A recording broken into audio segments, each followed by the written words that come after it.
Hey everyone. Tonight, we're diving into something that's been gnawing at me for weeks now. Picture this. You're crouched in a muddy foxhole somewhere in Europe, shells whistling overhead, your stomach cramping from hunger, and all you've got between you and starvation is a small brown box that looks like it was designed by someone who'd never eaten food before.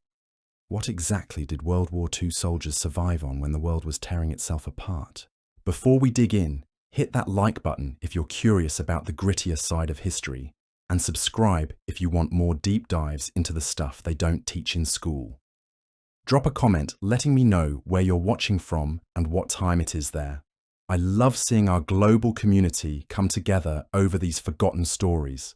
Now settle in, maybe grab a snack, something you probably take for granted, and let's explore the strange, often horrifying world of wartime dining.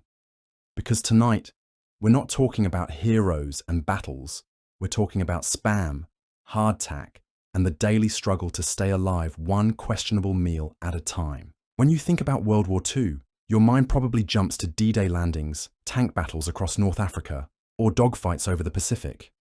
But here's the thing nobody talks about in those dramatic war films. Before any soldier could storm a beach or charge across a field, someone had to figure out how to keep millions of fighting men fed without poisoning them in the process. Feeding an army isn't like running a restaurant. You can't just whip up fresh meals and hope for the best. These rations had to survive months in tropical heat, Arctic cold, and everything in between. They needed to be lightweight enough for soldiers to carry, durable enough to withstand being dropped from planes, and nutritious enough to fuel men through some of the most physically demanding situations imaginable. Different nations tackled this challenge in wildly different ways, each approach revealing something fascinating about their military philosophy, economic priorities, and cultural values. The Americans threw science and mass production at the problem. The Germans started strong with traditional, hearty fare, then watched it all fall apart as their supply lines crumbled. The British clung to tea like it was a lifeline, which honestly, it probably was. The Soviets embraced cabbage with an almost religious devotion, and the Japanese expected their soldiers to make do with rice and sheer willpower. What's really interesting is how these rations weren't just about calories and vitamins. They were about morale, identity, and psychological survival. A familiar taste could transport a soldier back home for just a moment. A hot meal could mean the difference between despair and hope. Sometimes the food was so bad, it became a bonding experience. Soldiers united in their shared misery over another tin of mystery meat. Let's start with the Americans and their famous K-ration, a marvel of 1940s food engineering that managed to be both brilliant and deeply depressing at the same time. The K-ration was born from a simple problem. How do you feed soldiers who are constantly on the move, far from any kitchen, with no guarantee of when they'll get their next meal? The solution came in 3 cardboard boxes roughly the size of a hardback book.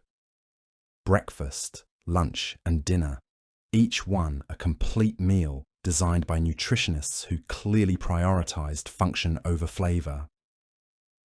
Opening a K-ration was like unwrapping the world's most practical Christmas present, assuming Santa had given up on joy entirely. Breakfast started your day with a can of ham and eggs that bore only a passing resemblance to either ingredient. The texture was somewhere between wet cardboard and industrial paste, but it packed protein and calories. Alongside, you'd find Crack, this culinary adventure, 'cause hard enough to crack teeth, instant coffee that tasted like burnt water, and powdered lemonade that was more chemistry experiment than beverage. 4 cigarettes were thrown in because apparently nicotine was considered part of a balanced breakfast, plus a single piece of chewing gum and 1 precious sheet of toilet paper. Just one. Strategic planning at its finest. Lunch wasn't an improvement. You might get cheese spread that contained more preservatives than actual cheese, more of those jaw-breaking biscuits, and a chocolate bar dense enough to stop small-caliber bullets. The chocolate was specially formulated to not melt in tropical heat, which also meant it was nearly impossible to bite when cold. Many soldiers just sucked on it like the world's most expensive candy. Dinner brought meat and beans, a combination that looked like it had been pre-digested for your convenience. More crackers, more gum, and if you were lucky, a tiny fruit bar that tasted like someone had whispered the word apple over a piece of compressed sawdust. Despite all this, K rations were actually nutritional miracles. Each day's worth provided around 3,000 calories, packed with protein, fats, and enough vitamins to prevent scurvy and other deficiency diseases. The portions were scientifically calculated to sustain a fighting man through intense physical activity. What made the K ration bearable wasn't the food itself, but the trading culture that grew up around it. Soldiers became expert negotiators, swapping components like commodities traders, cigarettes for chocolate, cheese spread for crackers, anything to avoid eating the same depressing combination day after day. Sometimes you'd hit the jackpot and find a real Hershey bar tucked in with your rations, a little piece of home wrapped in familiar brown paper. But the K ration had a darker cousin, something that pushed the boundaries of what could technically be called food. The D ration was emergency chocolate, designed for situations when soldiers were cut off from supply lines and facing potential starvation. It looked like a chocolate bar, came wrapped like a chocolate bar, but that's where any resemblance to actual chocolate ended. This wasn't candy. This was survival fuel engineered by the military in collaboration with the Hershey Company to meet 3 specific requirements. Don't melt in extreme heat, last indefinitely without spoiling, and taste just unpleasant enough that soldiers wouldn't eat it unless they were genuinely desperate. Mission accomplished on all counts. The D ration was roughly the size and weight of a smartphone, but considerably harder. Soldiers joked that it could double as body armor or emergency building material. The ingredients were technically edible: chocolate, sugar, oat flour, and cocoa fat. But the result was something that challenged the very definition of food. Biting into a D ration without preparation was a dental hazard. Smart soldiers learned to grate it into hot water or coffee, creating a chocolate-flavored gruel that was at least soft enough to consume without injury. Others just stared at it in bewilderment, wondering how something that looked so familiar could taste so aggressively wrong. Each bar contained about 600 calories, enough to sustain life, but not enough to sustain hope. If you were trapped behind enemy lines with nothing but your rifle and a D ration, that bar might literally save your life. Emotionally and psychologically, however, it was about as comforting as chewing on a tire. The military eventually realized that feeding troops chocolate that could serve as construction material wasn't great for morale. Later versions became slightly more edible, but the damage was done. Veterans would speak of D rations with the same tone others reserved for natural disasters, or particularly unpleasant medical procedures. When K rations and D rations weren't available, American soldiers could sometimes count on field kitchens, mobile cooking units that followed troops and attempted to provide hot meals. These rolling restaurants weren't exactly 5-star establishments, but after days of cold rations they felt like salvation on wheels. Field kitchens were basically large pots on wheels, pulled by trucks or sometimes horses, capable of feeding hundreds of soldiers at once. The cooks, often soldiers themselves with little formal training, worked miracles with limited ingredients and equipment.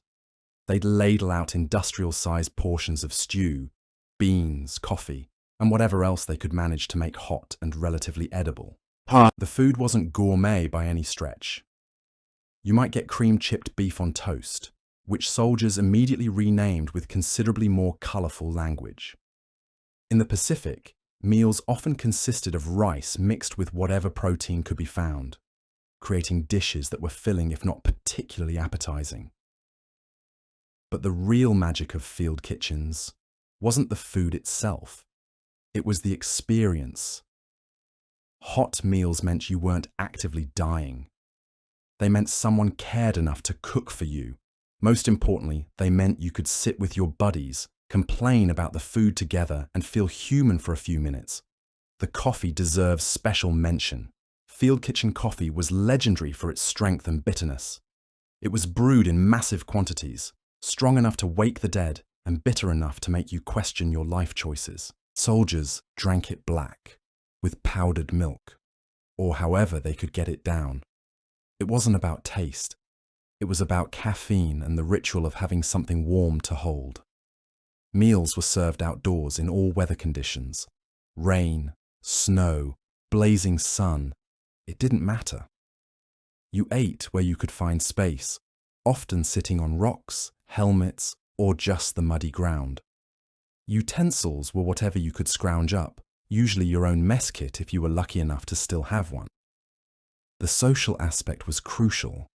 Sharing a hot meal, even a terrible one, created bonds between soldiers. They'd joke about the mystery meat, speculate about what might actually be in the stew, and trade stories from home. For 30 minutes or so, the war felt a little less overwhelming. Sometimes field kitchens could provide genuine treats, fresh eggs if they could find them, real bread instead of crackers, or even vegetables that hadn't been dehydrated beyond recognition. These moments felt like Christmas morning to soldiers who'd been surviving on preserved rations for weeks. The logistics of feeding an army on the move were staggering. Supply lines stretched across continents, through hostile territory, over mountains and deserts. Getting hot food to frontline troops required careful planning, incredible coordination, and no small amount of luck. When it worked, it was a minor miracle. When it didn't, soldiers went hungry. American forces were generally better supplied than their enemies, but even they faced shortages, delays, and the constant challenge of keeping food fresh and safe in combat conditions.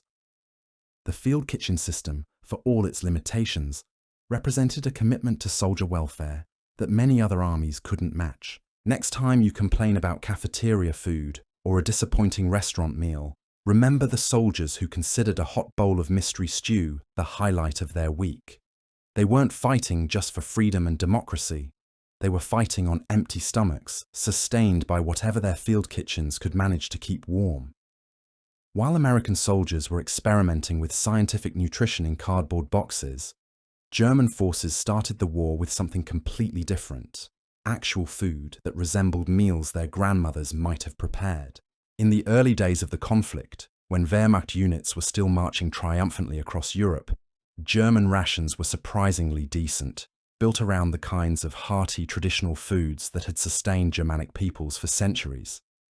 The standard German field ration included dark rye bread, proper sausages, real butter, aged cheese, and various canned meats. This wasn't some laboratory experiment in nutrition. This was food with cultural weight behind it. Soldiers got marmalade for their bread, actual coffee beans instead of mystery powder, and portions generous enough to fuel the kind of aggressive warfare that had made the German military machine so terrifyingly effective. Each soldier was expected to carry several days' worth of food in his pack, which sounds reasonable until you realize how much weight that represented.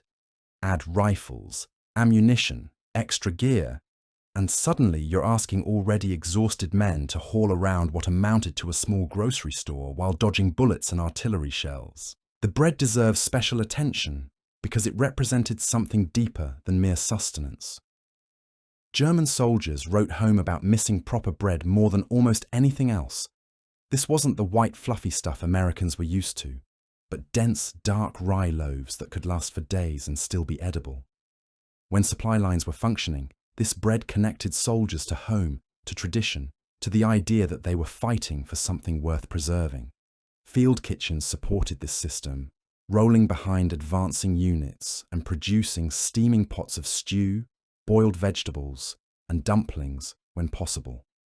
The smell of cooking food became associated with temporary safety, a signal that they'd advanced far enough to risk lighting fires and gathering in groups larger than a rifle squad. German efficiency extended to their food supply chains, at least initially. Quartermaster units had calculated exactly how many calories each soldier needed, factoring in climate, activity level, and duration of operations. The early war rations were probably the most scientifically designed food in military history up to that point, balancing nutrition, weight, and morale considerations. But here's where the story takes a darker turn, because German rations tell the story of the entire war in miniature. As the conflict dragged on, As supply lines stretched from Norway to North Africa to the gates of Stalingrad, that carefully planned system began to crumble like stale bread. By 1942, everything started changing. Real coffee disappeared first, replaced by ersatz substitutes made from roasted acorns, chicory, or whatever else could be ground into a brown powder and called coffee. The taste was somewhere between burnt wood and bitter regret, but it was hot and contained trace amounts of caffeine, so soldiers drank it and tried not to remember what actual coffee tasted like. Bread, that sacred staple of German military culture, began its slow transformation from food to barely edible filler. Bakers started mixing in sawdust, straw, potato starch, and other creative additives to stretch their flour supplies. The result still technically qualified as bread, but chewing it became an exercise in jaw strength and optimism. Butter vanished entirely, replaced by ersatz margarine that managed to be simultaneously oily and flavourless. The texture was wrong, the colour was wrong, and it left an aftertaste that lingered like a bad decision. Real meat became increasingly rare, substituted with products that might charitably be called meat adjacent. Sausages that had once been primarily pork now contained horse meat, turnip filler, and whatever else could be ground up and stuffed into casings. The deterioration accelerated as Germany found itself fighting on multiple fronts simultaneously. Troops in North Africa were getting different rations than those freezing in Russia, and neither group was getting enough. Quality control became a luxury the military couldn't afford, leading to situations where soldiers opened their ration cans to find contents that had spoiled weeks earlier. What had started as a well-fed, efficiently supplied military force was slowly starving itself into ineffectiveness. Soldiers began supplementing their official rations with whatever they could forage, barter, or liberate from occupied territories. This wasn't just about hunger. It was about watching their entire civilization collapse one meal at a time. The psychological impact was devastating. Food isn't just fuel. It's culture, memory, hope. When German soldiers could no longer count on decent bread or real coffee, they weren't just losing calories. They were losing connection to home, to the idea that their cause was worth fighting for, to the basic assumption that their leadership cared about their welfare. By the war's end, German rations had become a cruel joke. Soldiers were issued cans labelled as meat that contained unidentifiable substances of questionable origin. Coffee substitutes made from roasted turnips. Bread so adulterated with non-food ingredients that eating it sometimes caused more digestive distress than skipping meals entirely. The contrast with American rations became stark. While GIs were complaining about the monotony of K rations, German soldiers were dreaming about American chocolate bars with the same intensity their American counterparts reserved for thoughts of home-cooked meals. A captured American ration was worth more than currency, a glimpse into a world where armies could still afford to feed their soldiers properly. This degradation of German military food wasn't just a logistical failure, it was a strategic disaster. Hungry soldiers can't fight effectively. Malnourished troops are more susceptible to disease, injury, and despair. What had begun as one of the best-fed armies in history ended as a force held together more by desperation than by strength. The Eastern Front represented the absolute nadir of German military dining, if you can even call it that. Stretched across thousands of miles of hostile territory, fighting through Russian winters that turned supply convoys into frozen monuments to poor planning, German soldiers found themselves in a situation where basic survival became more important than military objectives. Imagine being a German infantryman outside Stalingrad in December 1942. You haven't seen fresh food in months. Your last hot meal was a memory from before the first snowfall. What arrives from the supply depot, when anything arrives at all, is frozen solid before you can eat it. The bread shatters like glass when you try to bite it. The ersatz coffee freezes in your cup before you can drink it. Soldiers burned precious firewood not to warm themselves, but to thaw their rations enough to consume them. They learned to heat tin cans against engine blocks, assuming they could find vehicles that still ran. Some discovered that body heat could slowly defrost small portions of food, leading to the grim sight of grown men carrying frozen sausages inside their coats like strange edible pets. The cold wasn't just uncomfortable, it was actively hostile to nutrition.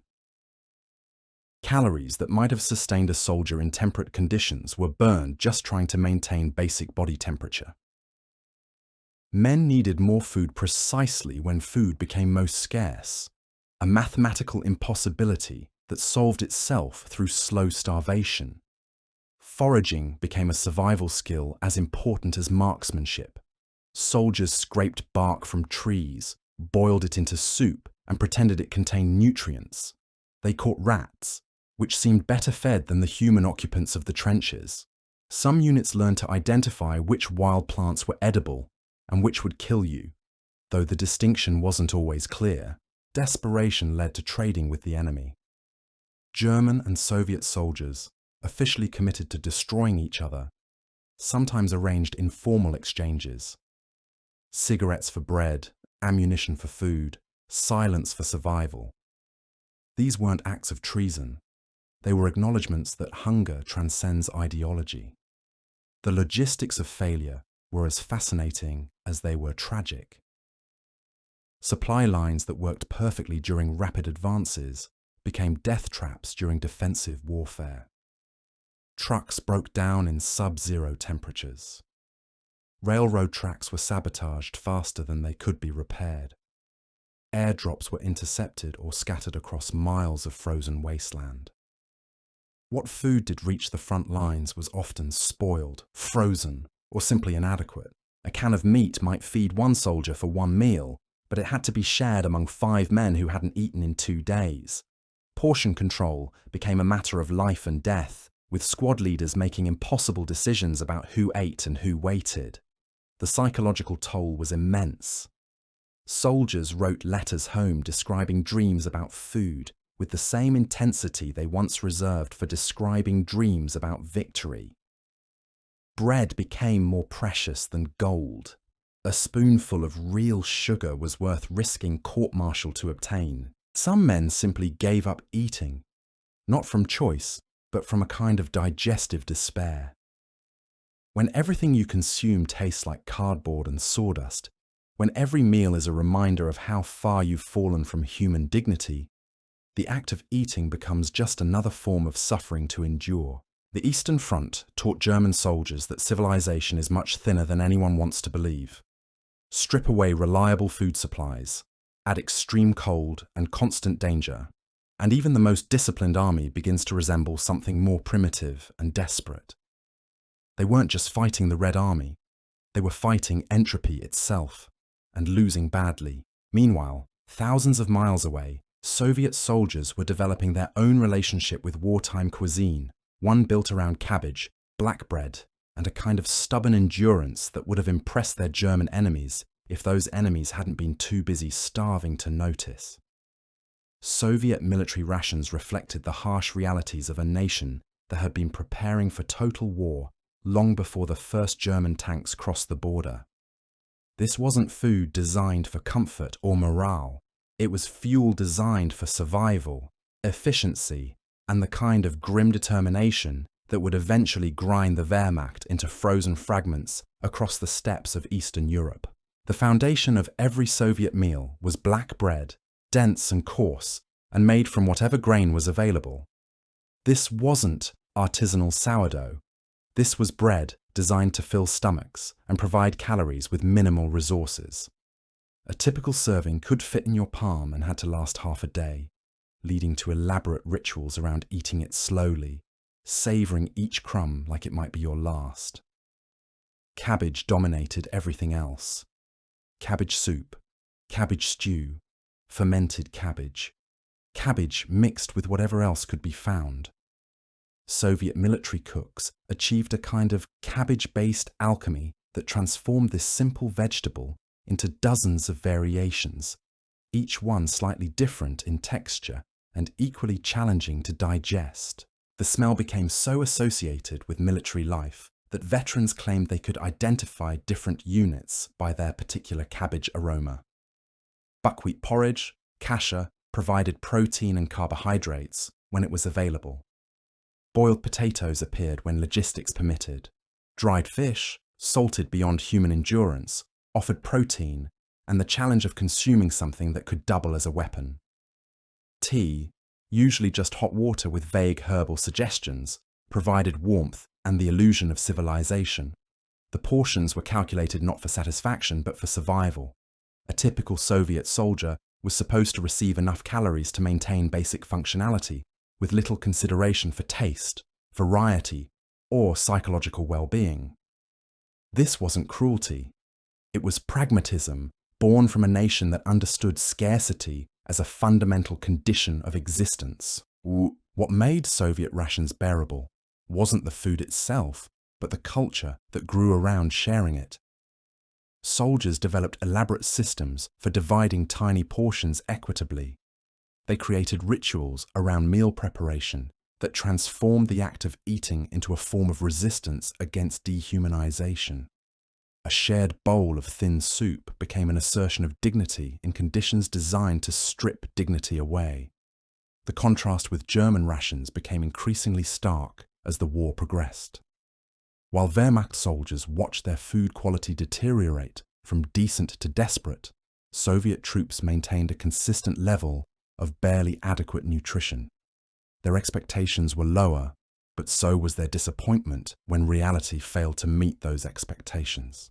Soviet field kitchens operated under conditions that would have defeated less determined cooks. They prepared meals in sub-zero temperatures, under artillery fire, with ingredients that sometimes included more speculation than actual food. The fact that they managed to produce anything hot and edible under these circumstances represented a kind of culinary heroism that deserves more recognition than it receives. But here's what's really remarkable about Soviet military food. It worked. Not because it was good, but because it was sufficient.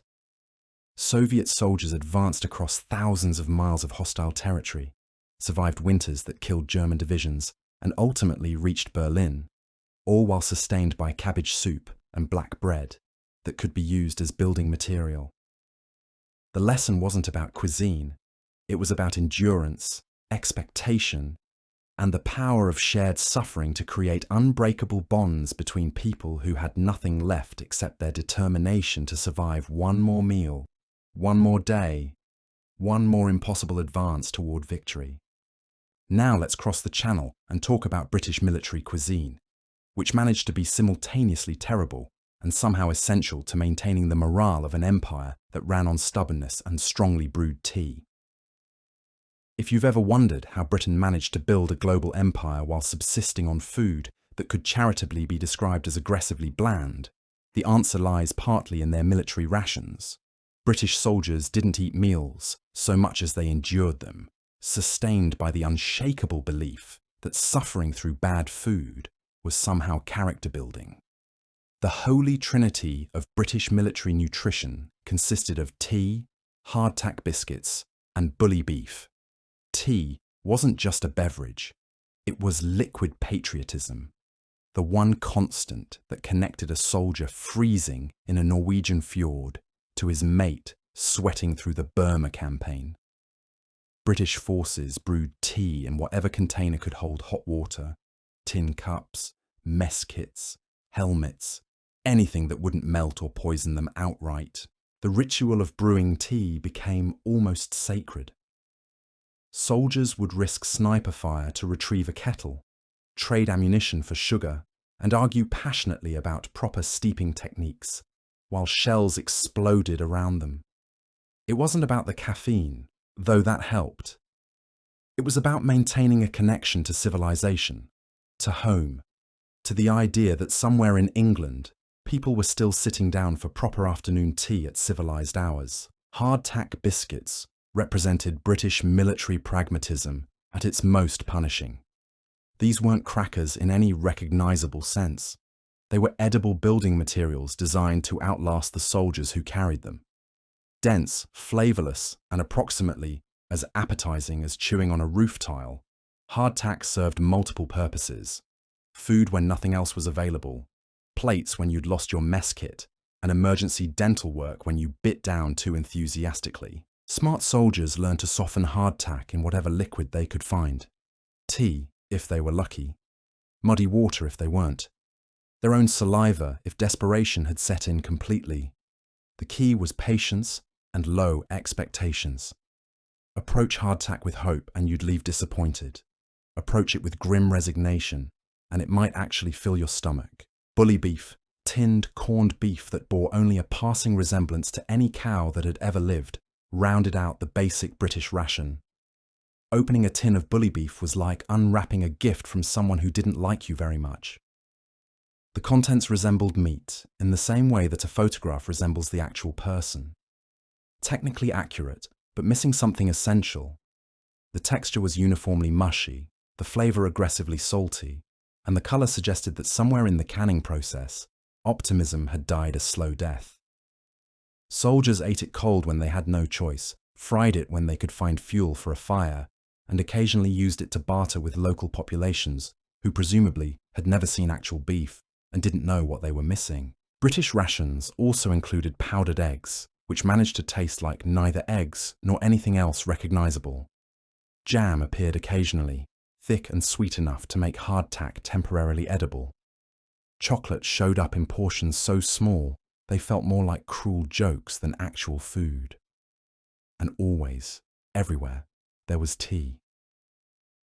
The remarkable thing about British military food wasn't that it was bad, though it certainly was, but that it somehow worked. British forces fought across deserts, through jungles, over mountains, and across oceans, all while sustained by rations that would have made medieval peasants complain about the catering. The secret wasn't nutritional science or culinary innovation. It was the British genius for transforming suffering into bonding experiences. Soldiers who shared terrible food together developed unbreakable friendships, forged in mutual dietary misery. Complaining about rations became a form of entertainment, a way to pass time between battles and maintain sanity in insane circumstances. British field kitchens, when they could be established, provided marginally better versions of the same basic ingredients. A hot meal might consist of stewed bully beef, boiled potatoes when available, and vegetables that had been cooked into submission.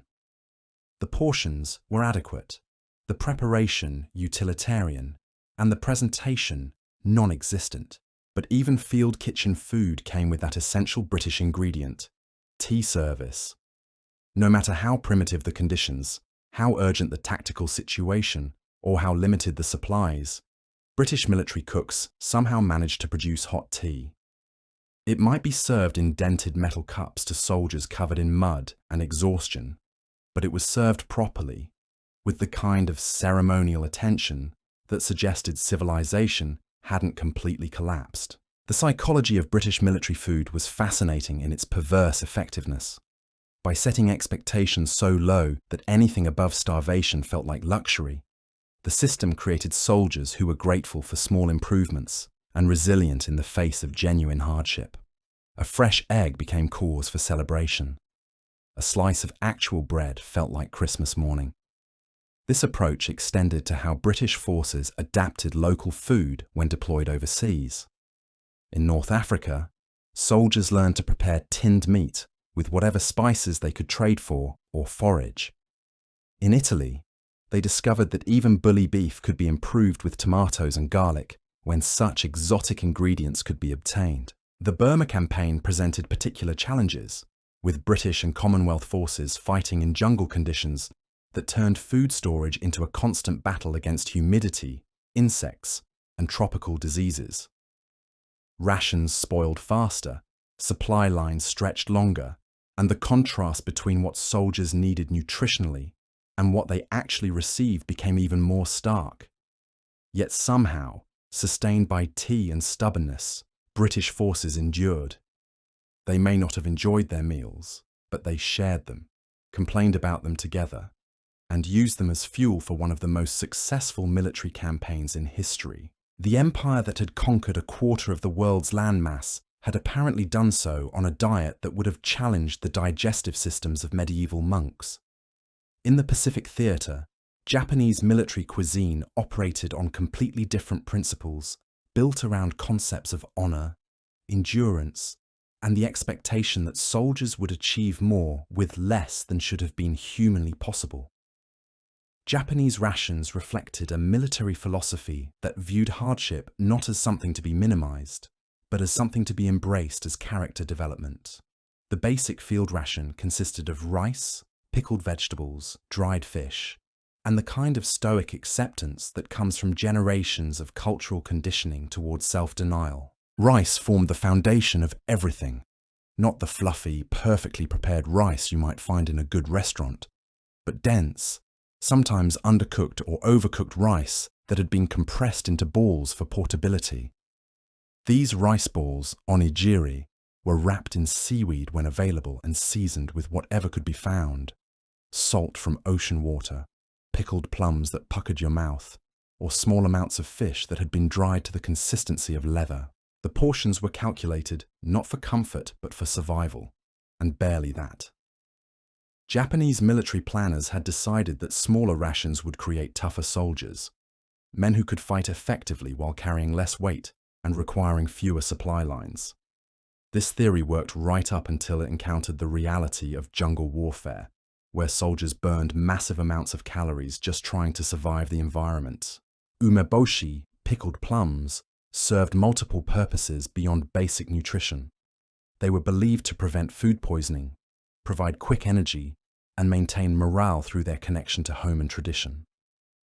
A single pickled plum could last hours if eaten slowly, its intensely sour flavor providing a distraction from hunger and a reminder of more civilized meals. Dried fish appeared in forms that tested both jaw strength and imagination. Some pieces were so thoroughly desiccated they resembled jerky made from cardboard. Others retained enough oil to provide essential fats, while tasting like concentrated ocean. Soldiers learned to soak these fish scraps in whatever water they could find, creating broths that provided flavor and warmth if not substantial nutrition. Soy sauce concentrate, when available, transformed bland rice into something approaching actual food. A few drops could make the difference between a meal that sustained you and one that reminded you why you wanted to survive. But soy sauce was heavy, fragile, and often unavailable, making it more precious than ammunition in some situations. The cultural aspect of Japanese military food was as important as its nutritional content. Sharing rice was an act of brotherhood. Offering your pickled plum to a wounded comrade was a gesture of respect and sacrifice. The rituals around preparing and eating food maintained connections to home, family, and the values they were supposedly fighting to defend. But the Pacific Theater presented challenges that no amount of cultural conditioning could overcome. Tropical heat spoiled food faster than it could be consumed. Humidity turned rice moldy within days. Insects competed aggressively for any available nutrition, often winning. Supply lines that worked adequately in temperate climates collapsed entirely in jungle conditions. Japanese soldiers found themselves cut off from resupply for weeks at a time, forced to survive on whatever they could forage from environments that were actively hostile to human life.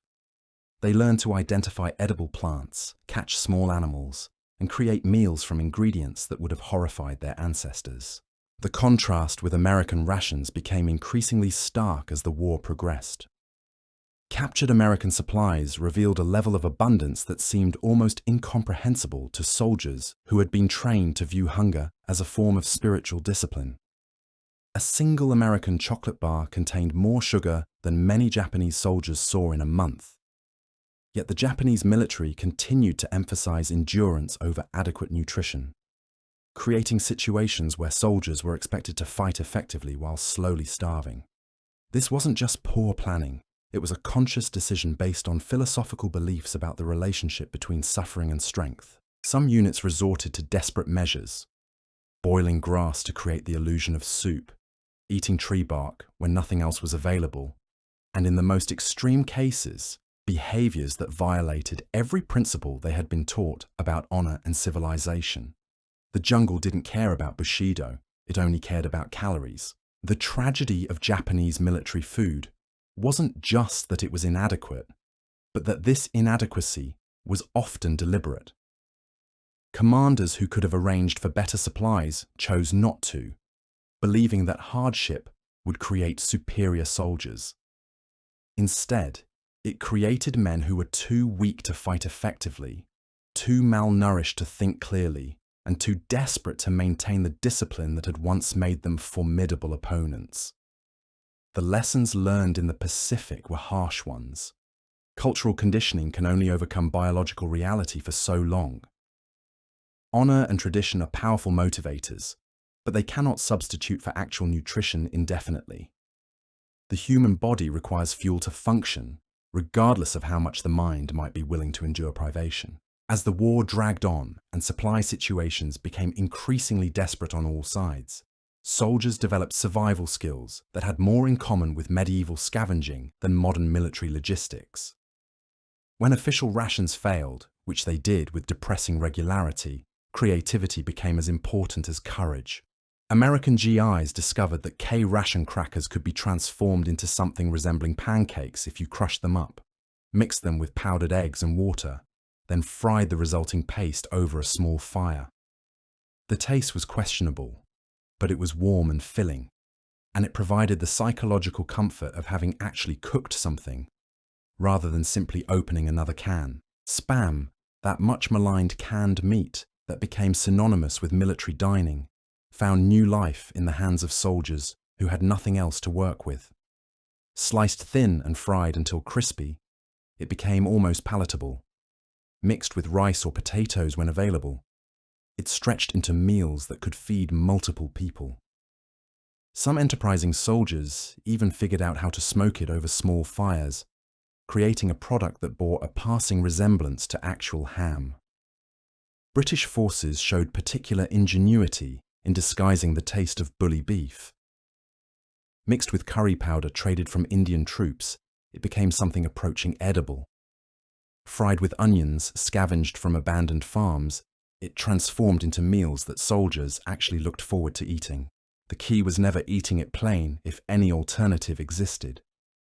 Soviet soldiers, already accustomed to making do with very little, became masters of stretching meager rations into meals that would sustain entire squads.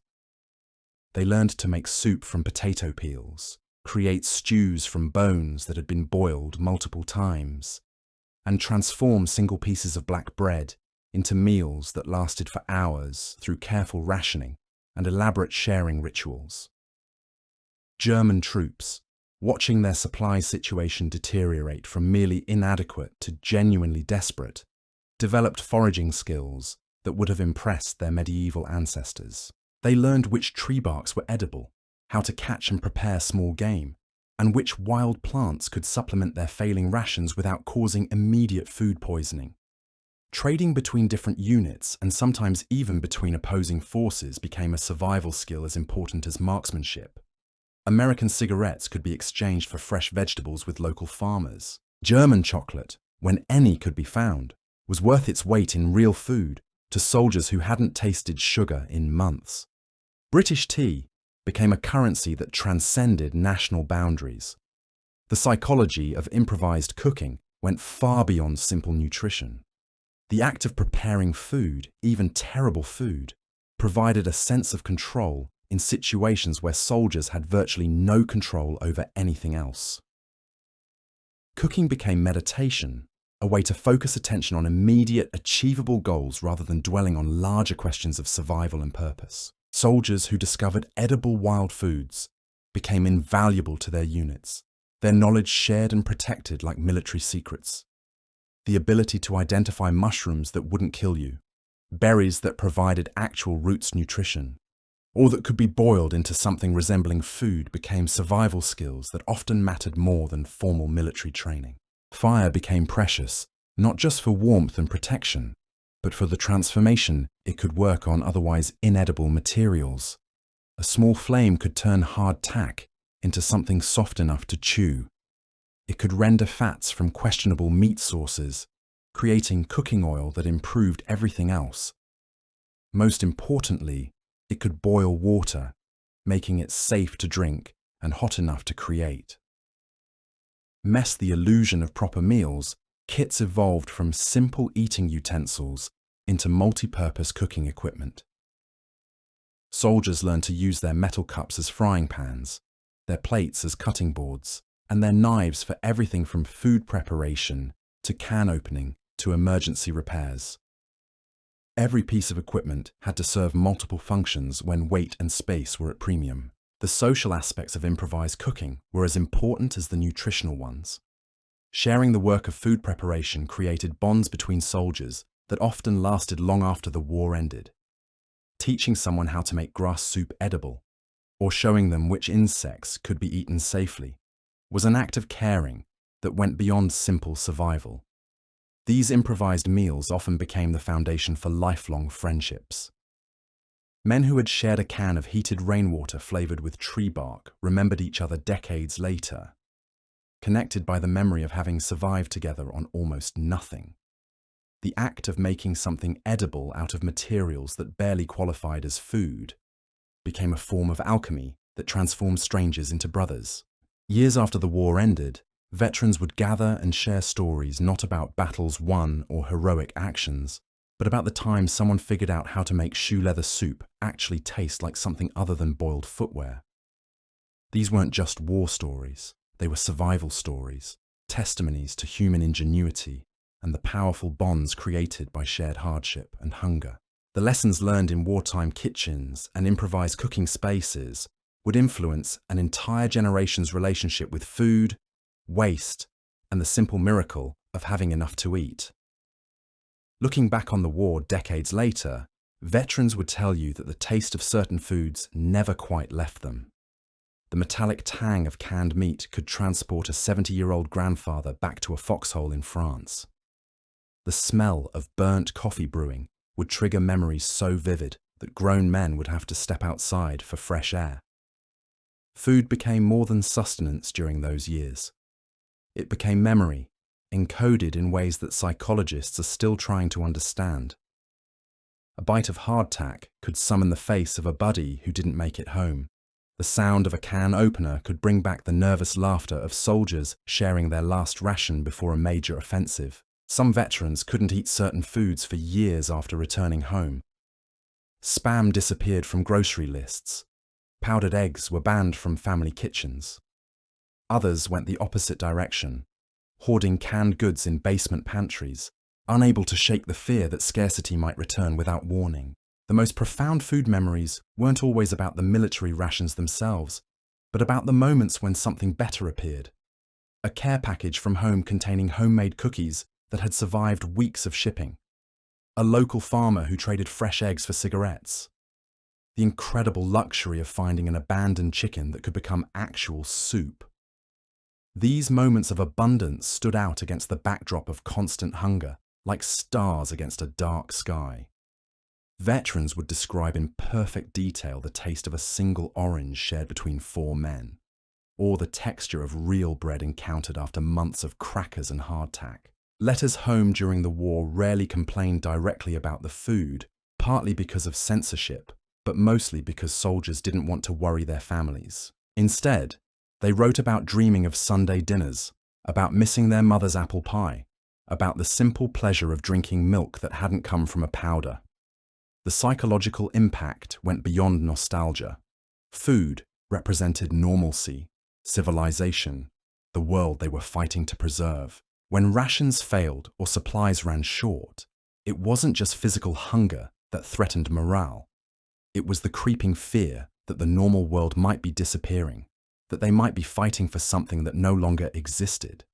Care packages became lifelines not just because of their contents, but because of what they represented. Someone, somewhere, was thinking about you. Someone was baking cookies, wrapping them carefully, and trusting the postal service to deliver a piece of love across an ocean.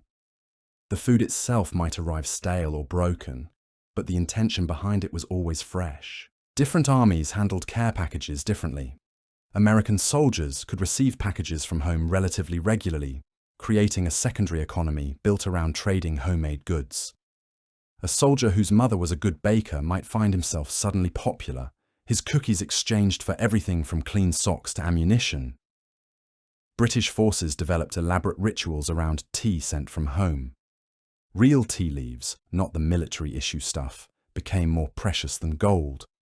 The ceremony of brewing proper tea using leaves that had travelled from England created moments of profound connection to home and identity. German soldiers, as their situation deteriorated, began receiving care packages that reflected the hardships on the home front. Packages that had once contained sausages and chocolate began arriving with ersatz coffee and black bread that was barely better than military rations. These packages told a story of decline that no propaganda could disguise. Soviet soldiers rarely received individual care packages, partly because of logistics, partly because of ideology. The collective struggle was supposed to be enough. But when packages did arrive, often from entire villages rather than individual families, they were shared with the same communal spirit that characterized everything else about the Red Army experience. Japanese families sent packages when they could, but the distances were enormous and the shipping unreliable. Rice balls that had been lovingly prepared would arrive moldy and inedible. Pickled vegetables would spoil in tropical heat. The intention was appreciated even when the contents were beyond salvation. The economics of wartime food created strange hierarchies and unexpected currencies. American chocolate bars became international currency, accepted by everyone from French resistance fighters to German prisoners. British cigarettes could buy fresh vegetables in Italian markets. German sausage, when any could be found, was worth more than actual money to soldiers who hadn't eaten real meat in months. Black market food networks developed wherever armies went.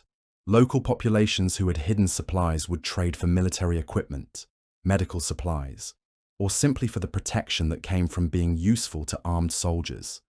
These transactions were technically illegal, but they were also essential for survival on both sides. Military police tried to control food trafficking, but it was like trying to stop water from flowing downhill. Hungry soldiers would find ways to trade for food, regardless of regulations or consequences. The drive to eat something, anything, that didn't come from a can or a cardboard box, was too powerful to suppress through military discipline alone. Some of the most elaborate schemes involved entire units cooperating to obtain better food. Soldiers would pool their resources, trade military equipment they could spare, or perform services for local populations in exchange for fresh meals. These operations required planning and coordination that would have impressed their commanding officers, if those officers had known about them. The contrast between official rations and black market food was often staggering. A soldier who had been surviving on hardtack and tinned meat might suddenly find himself eating fresh bread, real eggs and vegetables that hadn't been dehydrated beyond recognition. These meals felt like returning to civilization after months in the wilderness. But black market food came with risks beyond military discipline. Quality control was non-existent. Soldiers who were desperate enough to eat questionable meat or drink potentially contaminated water sometimes paid prices that went far beyond whatever they had traded. Food poisoning could be as dangerous as enemy fire, especially when medical supplies were limited. The social dynamics around food trading were complex and often reflected broader military hierarchies. Officers sometimes had access to better rations or trading opportunities, creating resentment among enlisted men who were making do with standard-issue supplies. On the other hand, enlisted men often had better connections with local populations and could obtain food that was unavailable through official channels. Cooks, whether military or civilian, occupied a unique position in these food networks. A good cook could transform terrible ingredients into meals that approached edibility. More importantly, cooks often control fresh access to whatever ingredients could be obtained, making them powerful figures in the informal economy that developed around every military installation. The reputation of different national cuisines was established or destroyed during these years. American abundance became legendary, creating expectations that would influence international relations for decades. German efficiency was undermined by the visible decline in their food quality. British stoicism was both mocked and admired by allies who couldn't understand how anyone survived on such aggressively bland rations. These food experiences shaped post-war relationships in unexpected ways. Veterans who had shared meals with foreign soldiers often maintained friendships that transcended national boundaries. Former enemies who had traded food during quiet moments between battles sometimes found they had more in common with each other than with civilians who had never experienced such extremes of scarcity and abundance. The technology of food preservation and distribution was permanently changed by wartime innovations. Techniques developed to keep military rations edible under extreme conditions found their way into civilian food processing. The science of nutrition was advanced by the need to keep soldiers healthy on limited diets. Even the concept of fast food was influenced by military requirements for quick, portable meals. But perhaps the most lasting impact was psychological. An entire generation learned that food was precious, that waste was sinful, and that the simple act of sharing a meal was one of the most profound expressions of human connection. These lessons were passed down to children and grandchildren, shaping eating habits and attitudes toward abundance that lasted well into peacetime. The war ended, but the memories of hunger remained. Veterans would save food long after there was any need to do so. They would finish every bite on their plate, unable to throw away anything edible. They would hoard canned goods and preserved foods, just in case scarcity returned. These behaviors, born from extreme necessity, became ingrained habits that defined an entire generation's relationship with food and consumption. In the end, what World War II soldiers ate tells us as much about the war as any battle history or strategic analysis. It reveals the human cost of global conflict, the ingenuity born from desperation, and the simple truth that armies, no matter how well equipped or highly motivated, are ultimately made up of human beings who need to eat to survive. The story of military rations is the story of ordinary people trying to stay alive and maintain their humanity in extraordinary circumstances, one questionable meal at a time. The psychological weight of wartime dining extended far beyond the physical act of eating. When you're 19 years old, crouched in a shell crater somewhere in the Philippines, and you haven't had a decent meal in 3 weeks, food becomes something different than it ever was back home. It becomes hope measured in spoonfuls, friendship defined by sharing, and sometimes the thin line between sanity and complete breakdown. Consider the ritual that developed around opening rations. Soldiers didn't just tear into their packages like hungry animals, though God knows they were hungry enough. They developed ceremonies, small personal traditions that transformed the mundane act of accessing food into something approaching sacred. Some would save their favorite component for last, like a child saving the best bite of birthday cake. Others would eat everything they disliked first, getting it over with so the meal could end on whatever passed for a high note. The trading networks that emerged were more sophisticated than most stock exchanges. A veteran sergeant could calculate the relative value of different ration components faster than a Wall Street broker could price commodities. Chocolate bars from K-rations commanded premium rates, especially among troops who hadn't seen sugar in weeks. Cigarettes became universal currency, accepted everywhere from French farmhouses to Pacific atolls. Even matches held value beyond their practical use, representing the difference between cold food and warm food, between surviving and actually living. But it was the unwritten rules around food sharing that revealed the true character of men under extreme stress. Units developed their own codes of conduct, informal but absolutely binding. If someone was wounded and couldn't eat their ration, it was shared among the squad without question. If supplies ran short, portions were divided equally, regardless of rank or how much each man might have contributed to obtaining the food. These weren't official regulations. They were moral imperatives, born from the understanding that survival depended on maintaining some version of civilization, even when everything else had fallen apart. The concept of comfort food took on entirely new meaning in combat zones. A single can of peaches could transform a man's entire day, providing not just nutrients, but a momentary connection to peacetime abundance. Soldiers would ration these treats with the discipline of master chefs, making a single spoonful last for minutes, letting the sweetness dissolve slowly, while their minds wandered to orchards and summer afternoons they might never see again. Medical personnel noticed that food-related morale affected everything from wound healing to susceptibility to disease. Soldiers who maintained hope about their next meal recovered faster from injuries. Those who had given up on the possibility of decent food often struggled with infections that should have been manageable. The connection between nutrition and health was obvious, but the link between food optimism and survival was something military planners had never anticipated. Different units developed distinct food cultures based on their experiences and leadership. Some outfits became known for their elaborate schemes to improve rations, transforming terrible ingredients into meals that were merely bad instead of completely inedible. Others maintained strict discipline around food distribution, treating every meal like a military operation with precise timing and equal portions. The most successful units often found ways to balance both approaches, maintaining fairness while encouraging innovation. The geography of hunger varied dramatically across different theatres of war. Soldiers fighting in North Africa dealt with sand that got into everything, making every bite a lesson in dental endurance. Those in the Pacific faced humidity that spoiled food faster than it could be consumed, plus insects that considered military rations their personal buffet.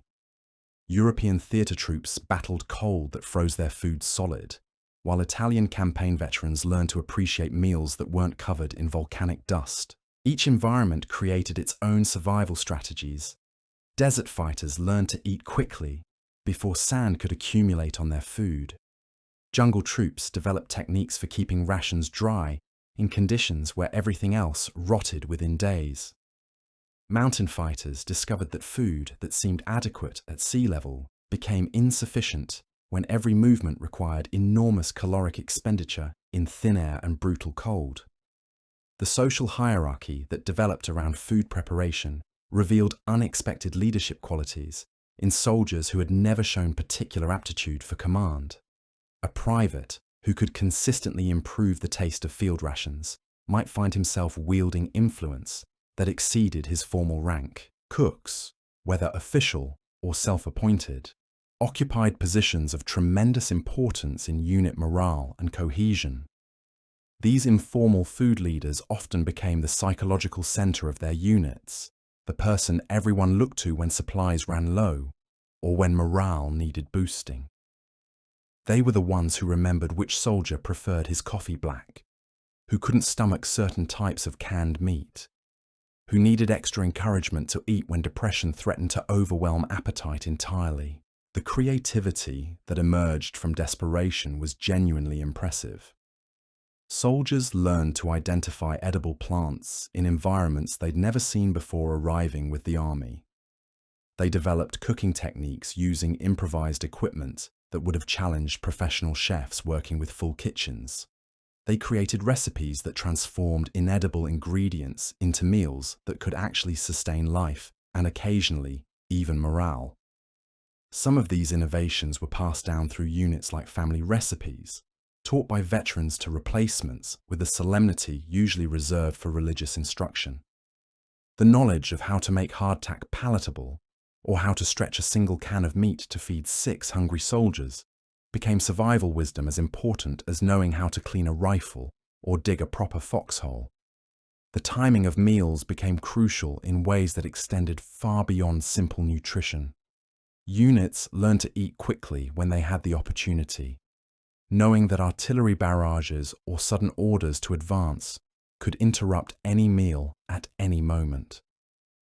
The ability to consume food rapidly while still extracting whatever psychological comfort it might provide became a skill that separated experienced soldiers from newcomers who still expected civilized dining schedules. Night feeding presented particular challenges. Soldiers had to eat in complete darkness to avoid attracting enemy attention, relying on touch and smell to identify what they were consuming. This led to some unpleasant surprises when rations had spoiled or when someone accidentally grabbed the wrong can in the darkness. But it also created a kind of heightened sensory awareness around food that many veterans remembered long after returning to well-lit civilian dining rooms. The contrast between holiday meals and regular rations became especially pronounced during traditional celebration periods. Christmas dinner might consist of the same canned meat and hardtack as any other day, but units found ways to mark these occasions through small rituals and shared acknowledgements that this meal was somehow different, somehow special, even when it tasted identical to every other disappointing meal they'd consumed that week. Religious observances around food took on new complexity in combat zones. Jewish soldiers struggled to maintain kosher dietary laws when survival might depend on eating whatever was available. Catholic troops had to balance fasting requirements with the reality that they might not know when their next meal would arrive. These conflicts between faith and survival created personal dilemmas that many soldiers carried with them long after the war ended. The mail system that brought care packages from home became a lifeline that connected soldiers not just to family and friends, but to the idea that normal life still existed somewhere beyond the war zone. The anticipation of receiving a package could sustain a soldier through weeks of terrible rations, providing hope that went far beyond whatever edible contents might actually survive the journey from home to battlefield. When packages did arrive, the social dynamics around sharing their contents revealed the character of entire units. Some soldiers hoarded their packages jealously, understanding that they might not receive another one for months. Others shared generously, recognizing that today's generosity might be repaid tomorrow when their own supplies ran short. The most successful units developed systems that balanced individual ownership with collective welfare. The deterioration of packages during shipping created its own category of disappointment. Cookies that had been lovingly baked and carefully wrapped would arrive as crumbs that bore only the faintest resemblance to their original form. Chocolate would melt and re-solidify into shapes that defied identification. But even these damaged goods carried emotional weight that made them valuable beyond their nutritional content. International food exchanges between Allied forces revealed cultural differences that sometimes surprised soldiers who had never travelled beyond their home counties before joining the military. American troops discovered that British soldiers actually preferred their tea strong enough to dissolve metal. British forces learned that Americans considered sugar a basic food group rather than a luxury item. These cultural exchanges through food created bonds that transcended national boundaries and military hierarchies. The psychology of scarcity affected decision-making in ways that extended far beyond meal planning. Soldiers who had experienced genuine hunger developed hoarding behaviors that persisted long after adequate supplies were restored. The fear that food might disappear without warning created anxieties that influenced everything from combat effectiveness to interpersonal relationships within military units. Some soldiers developed eating disorders that wouldn't be recognized or named until decades after the war ended. The combination of irregular meals, poor food quality, extreme stress, and constant uncertainty about future supplies created patterns of food-related behavior that had lasting psychological consequences. Veterans would struggle with these issues for years, often without understanding that their problems stemmed from wartime experiences with scarcity and survival. The contrast between officers' and enlisted men's rations varied significantly between different armies and different theatres of war. In some cases, the differences were minimal, with everyone sharing the same terrible food, regardless of rank. In others, the disparities were significant enough to create resentment and undermine unit cohesion. Smart commanders recognized that food equality was often more important for morale than food quality. Field hospitals presented unique challenges for food service, with wounded soldiers requiring nutrition for healing, while often being unable to consume standard military rations. Medical personnel had to improvise ways to provide adequate nutrition to patients who might not be able to chew solid food or keep down regular meals. These innovations in hospital feeding would influence medical nutrition practices for decades after the war. The end of active combat didn't immediately solve food problems for many soldiers. Occupation duties, prisoner processing, and reconstruction work often meant continued reliance on field rations long after victory had been declared. The psychological impact of eating terrible food, while peace was supposedly restored, created its own form of disappointment and frustration among troops who had expected that winning the war would mean returning to decent meals. Repatriation and demobilization created new food-related challenges as soldiers attempted to readjust to civilian abundance after years of scarcity. Many veterans found that they had lost the ability to enjoy elaborate meals, feeling guilty about waste, or overwhelmed by choices that had been absent from their lives for years. The transition from military rations to civilian abundance was often more difficult than families anticipated. The industrial food processing innovations developed for military rations found their way into civilian food production, permanently changing how Americans and Europeans thought about convenience foods, preservation techniques, and mass production. The war had accelerated food technology development by decades, creating an industry that would reshape domestic eating habits throughout the post-war period. Restaurant and food service industries were transformed by veterans who brought military efficiency and waste reduction techniques into civilian kitchens.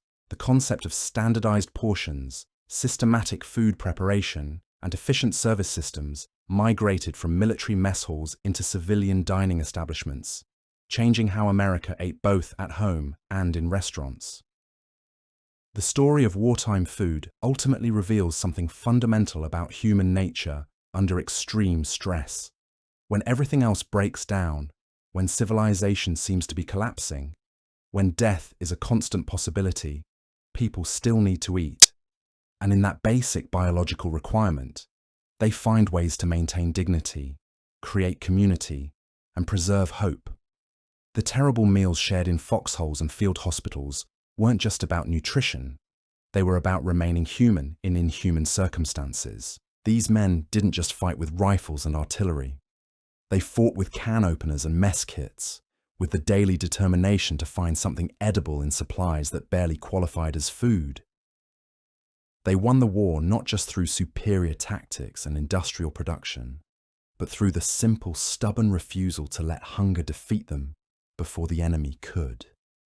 Every terrible meal was a small victory against despair.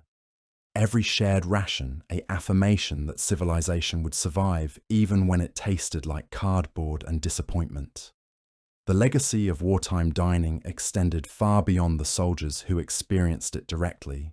Their children grew up with parents who never wasted food, who maintained emergency supplies long after any emergency had passed, who could make meals from ingredients that would challenge modern survival experts.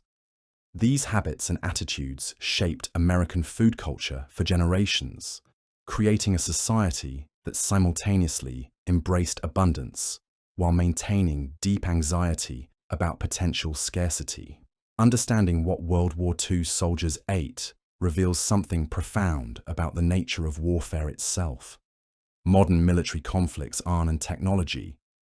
They're about logistics at just about strategy, morale, and the basic human requirements that persist regardless of how sophisticated weapons become. An army that cannot feed itself cannot fight effectively, no matter how advanced its equipment or how brilliant its commanders. The innovations born from wartime necessity continue to influence how we think about food production, distribution, and consumption. From freeze-drying techniques to portion control systems, from preservation methods to emergency nutrition planning, the legacy of military rations shapes everything from camping gear to space exploration supplies. The terrible meals that sustained Allied victory became the foundation for technologies that make modern convenience foods possible. But perhaps most importantly, the story of wartime food reminds us that even in the most desperate circumstances, people find ways to care for each other. The soldier who shared his last piece of chocolate, The cook who stayed up all night trying to make hardtack edible. The buddy who saved the good parts of his ration for a wounded friend. These acts of generosity and compassion occurred millions of times throughout the war, usually unrecorded and unremembered except by those who experienced them directly. These weren't dramatic, heroic gestures that would make it into history books or Hollywood movies. They were quiet acts of human decency that happened around terrible meals in awful conditions, small choices that maintained the bonds of civilization when everything else seemed designed to destroy them. The war was won not just on battlefields, but around mess kits and field stoves, one shared meal at a time. The psychological impact of wartime dining created ripple effects that extended far beyond the immediate need for calories. When you strip away everything familiar about food, when you remove choice, variety, and pleasure from eating, you're not just changing nutrition, you're rewiring the human relationship with one of our most basic needs. Veterans would later describe how the sound of a can opener could trigger flashbacks more vivid than any battle memory. The metallic scrape of metal against tin would transport them instantly back to moments of desperate hunger, to the anticipation of discovering whether their ration contained something edible or merely something that wouldn't kill them immediately. These sensory triggers created lifelong associations that no amount of post-war abundance could completely erase.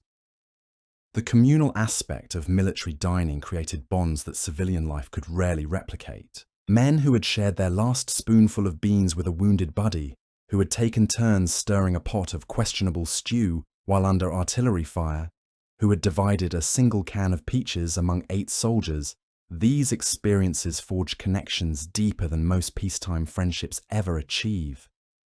But the trauma of scarcity also created behaviors that families struggled to understand.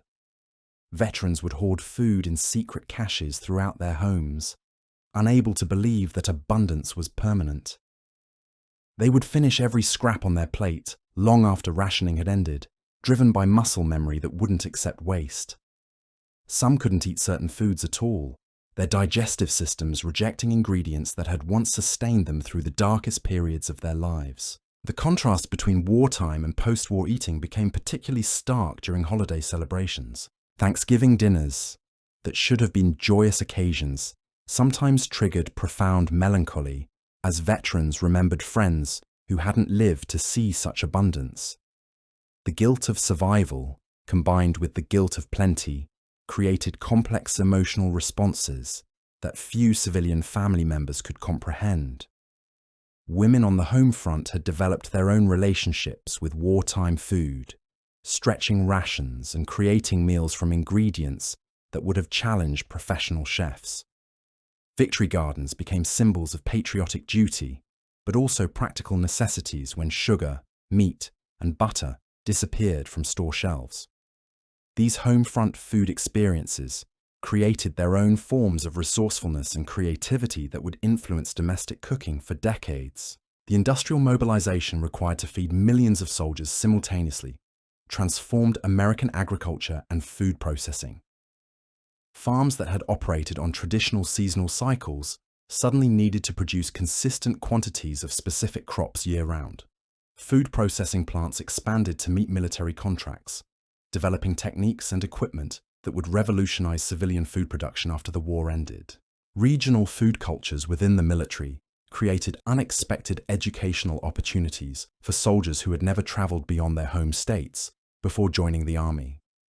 A farm boy from Iowa might find himself sharing rations with soldiers from Brooklyn, New Orleans, and San Francisco, each bringing different expectations and knowledge about food preparation and consumption. These cultural exchanges weren't always smooth. Southern soldiers, who expected cornbread, found themselves eating hardtack. Urban soldiers, who were accustomed to delicatessen variety, had to adapt to the monotony of canned meat and crackers. Western ranch hands who were used to fresh beef struggled with the reality of tinned substitutes that bore little resemblance to any cow they'd ever seen. But these differences also created opportunities for learning and adaptation. Soldiers taught each other techniques for improving terrible food, shared knowledge about which wild plants were edible, and developed hybrid cooking methods that combined regional traditions with military necessity. A New England clam chowder recipe might be adapted using powdered milk and canned fish, creating something that wasn't authentic but was definitely edible. The medical implications of military nutrition became increasingly important as the war progressed, and commanders realized that hungry soldiers couldn't fight effectively regardless of how advanced their weapons might be. Military nutritionists studied caloric requirements, vitamin deficiencies, and the relationship between diet and combat performance, creating the foundation for sports nutrition and occupational health studies that would benefit civilian populations for generations. Dental health became a particular concern when soldiers were required to chew hardtack and other tough rations that could crack teeth and damage existing dental work.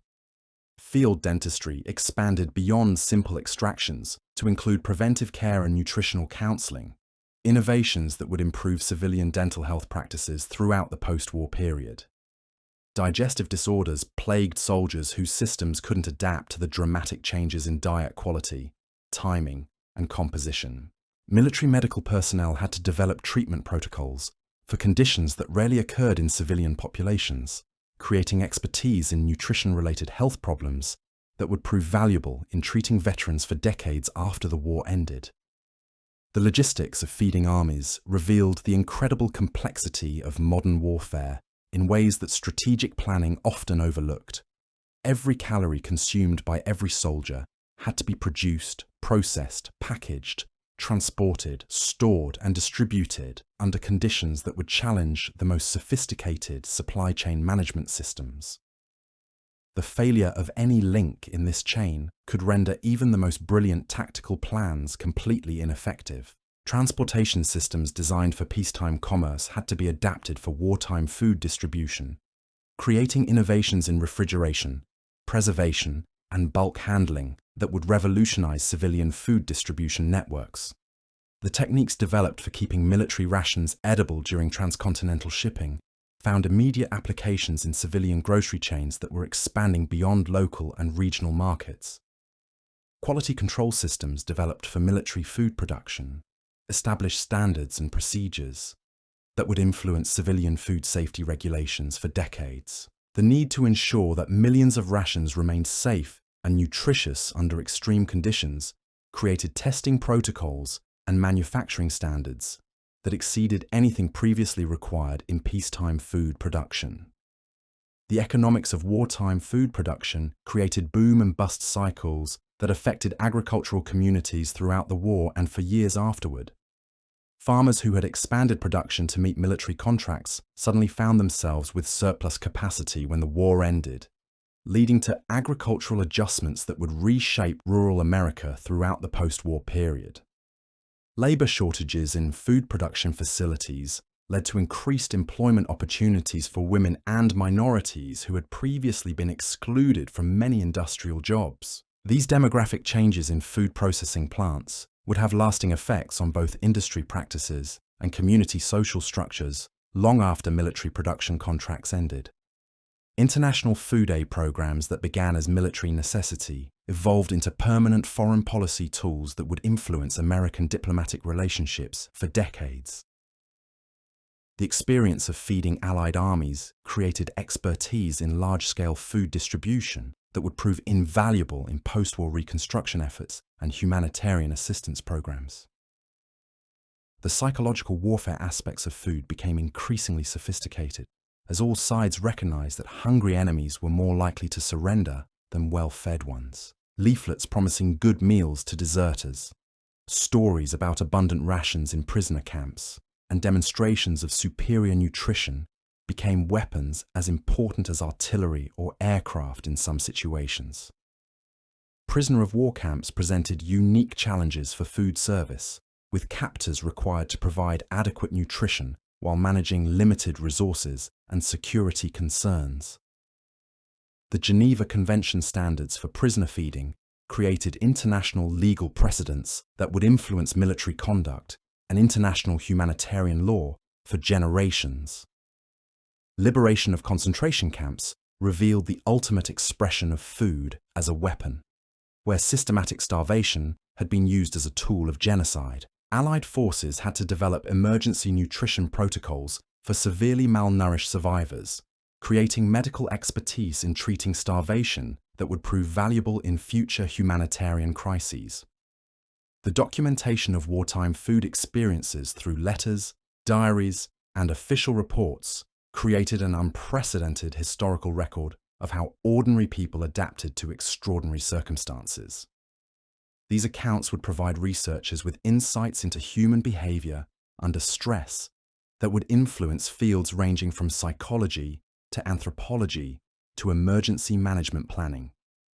Photography and film documentation of military dining created visual records that would shape public understanding of warfare for generations. Images of soldiers sharing rations, field kitchens in operation, and the contrast between abundance and scarcity became iconic representations of the war experience that would influence how future conflicts were portrayed and understood. The storied experiences often became family legends that veterans told about their food, passed down through generations with the same weight and significance as tales of combat heroism. Children and grandchildren would grow up hearing about the Great Chocolate Bar Shortage of 1943 or the miraculous appearance of fresh eggs at a field kitchen in Italy, stories that connected them to history through the most basic human experience of eating. Restaurant and hospitality industries were permanently changed by veterans who brought military efficiency and waste reduction techniques into civilian food service. The concept of standardized portions, systematic preparation, and rapid service that had been refined in military mess halls found new applications in diners, cafeterias, and fast food restaurants throughout the post-war boom. Home cooking was transformed by techniques and ingredients that had been developed for military use. Convenience foods, preservation methods, and cooking shortcuts that had been created for field conditions found eager acceptance among civilian families who were adapting to new lifestyles and changing social expectations in the post-war era. The nutritional science that had been advanced by military necessity found immediate civilian applications in school lunch programs, hospital food service, and public health initiatives. The understanding of human dietary requirements that had been gained through feeding millions of soldiers under extreme conditions became the foundation for improved nutrition programs throughout American society. Industrial food processing techniques that had been developed for military contracts created entire new categories of civilian food products. Frozen foods, dehydrated ingredients, and shelf-stable products that had been military innovations became household staples that would define American eating habits for generations. The global perspective on food that many soldiers gained through their wartime experiences influenced American cuisine in ways that wouldn't become apparent until decades later. Soldiers who had been exposed to different national cuisines while serving overseas would later seek out those flavors in civilian life, creating demand for international foods that would eventually transform American restaurant culture. Agricultural research that had been driven by military nutrition requirements continued in peacetime, leading to improved crop varieties, better preservation techniques, and more efficient farming methods that would benefit civilian food production for decades. The urgency of wartime food needs had accelerated agricultural innovation by years or even decades. The environmental impact of feeding armies had created new understanding of large-scale food production and distribution systems. The lessons learned about resource management, waste reduction, and efficient utilization would influence environmental policies and sustainable agriculture practices throughout the post-war period. Food packaging innovations that had been developed for military rations found immediate civilian applications, creating new industries and changing how Americans thought about food storage and convenience. The materials and techniques that had kept military rations edible under extreme conditions became the foundation for modern consumer packaging systems. The social changes that resulted from shared wartime food experiences helped break down regional and class barriers that had previously divided American society.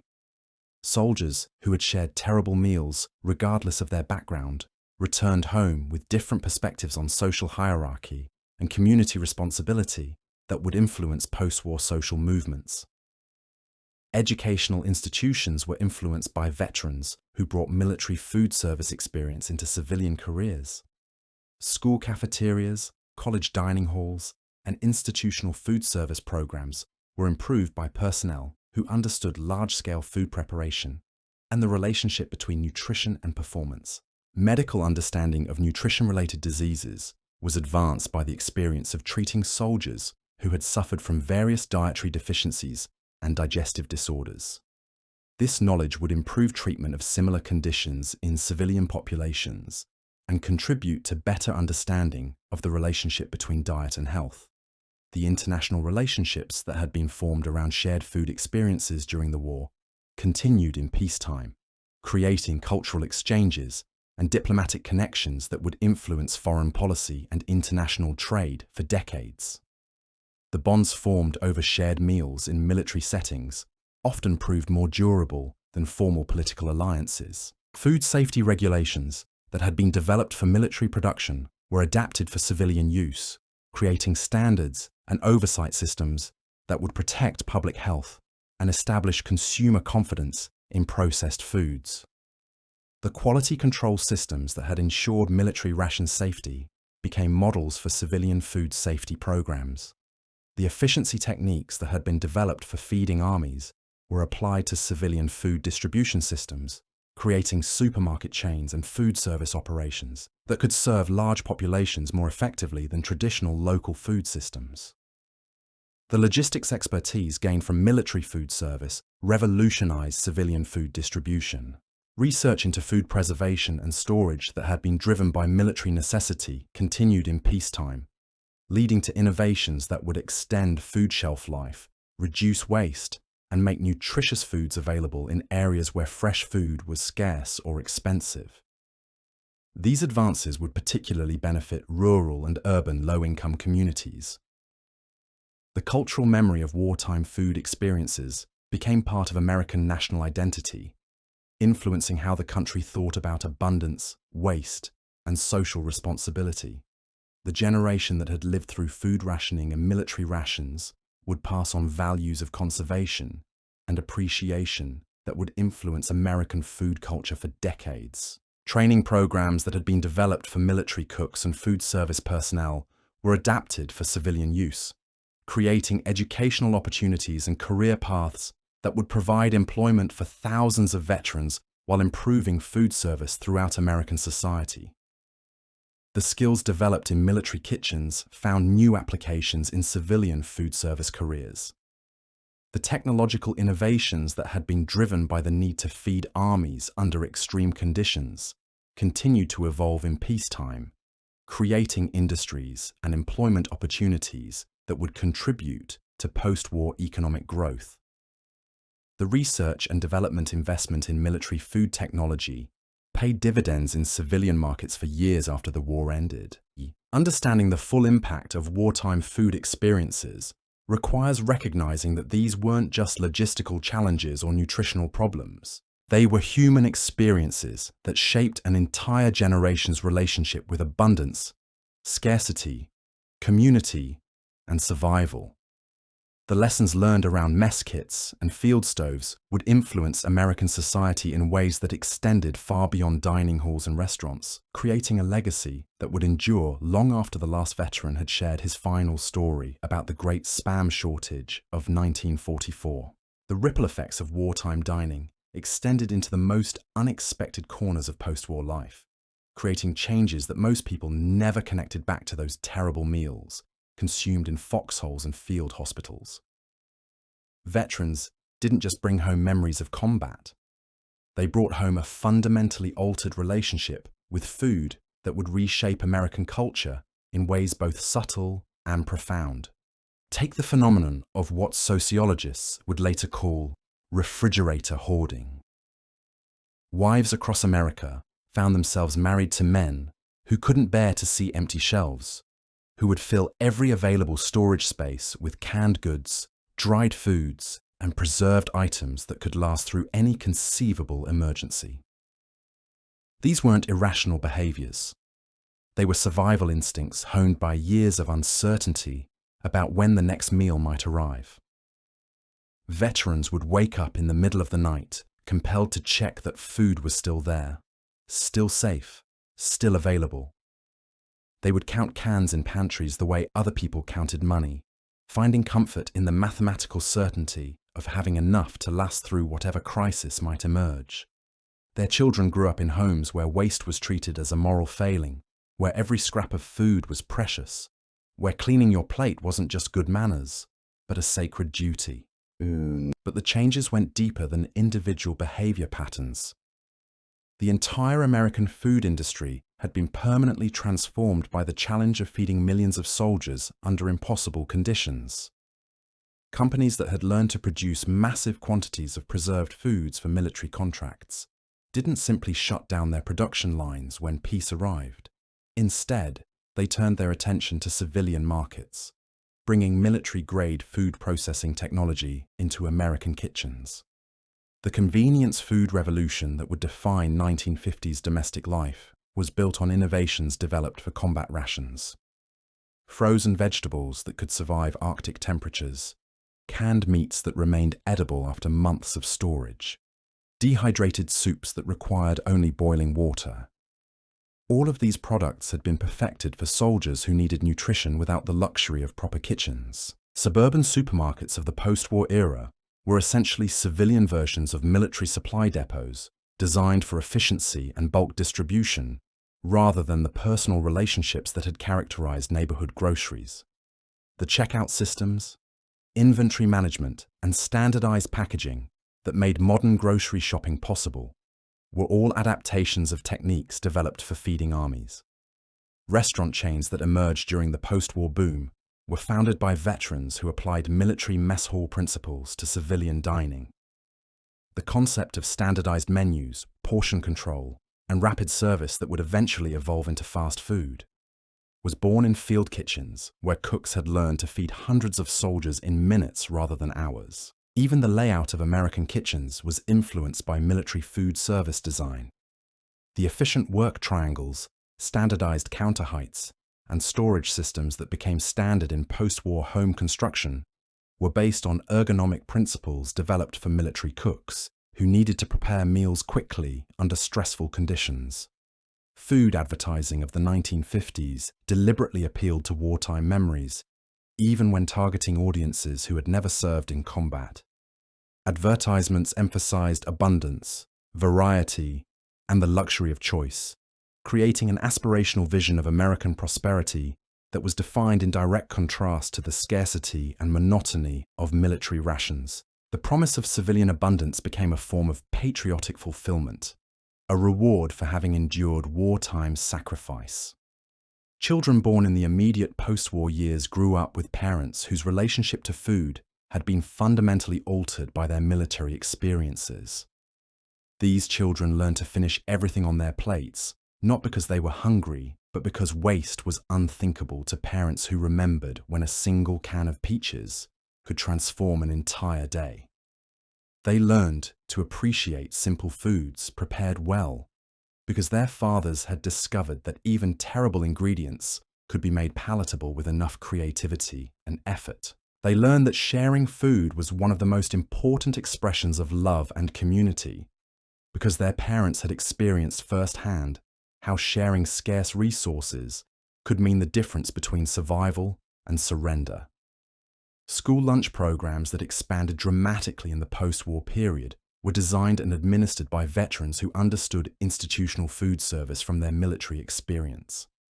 The nutritional standards, portion sizes, and efficiency systems that characterized post-war school dining were direct applications of knowledge gained from feeding soldiers.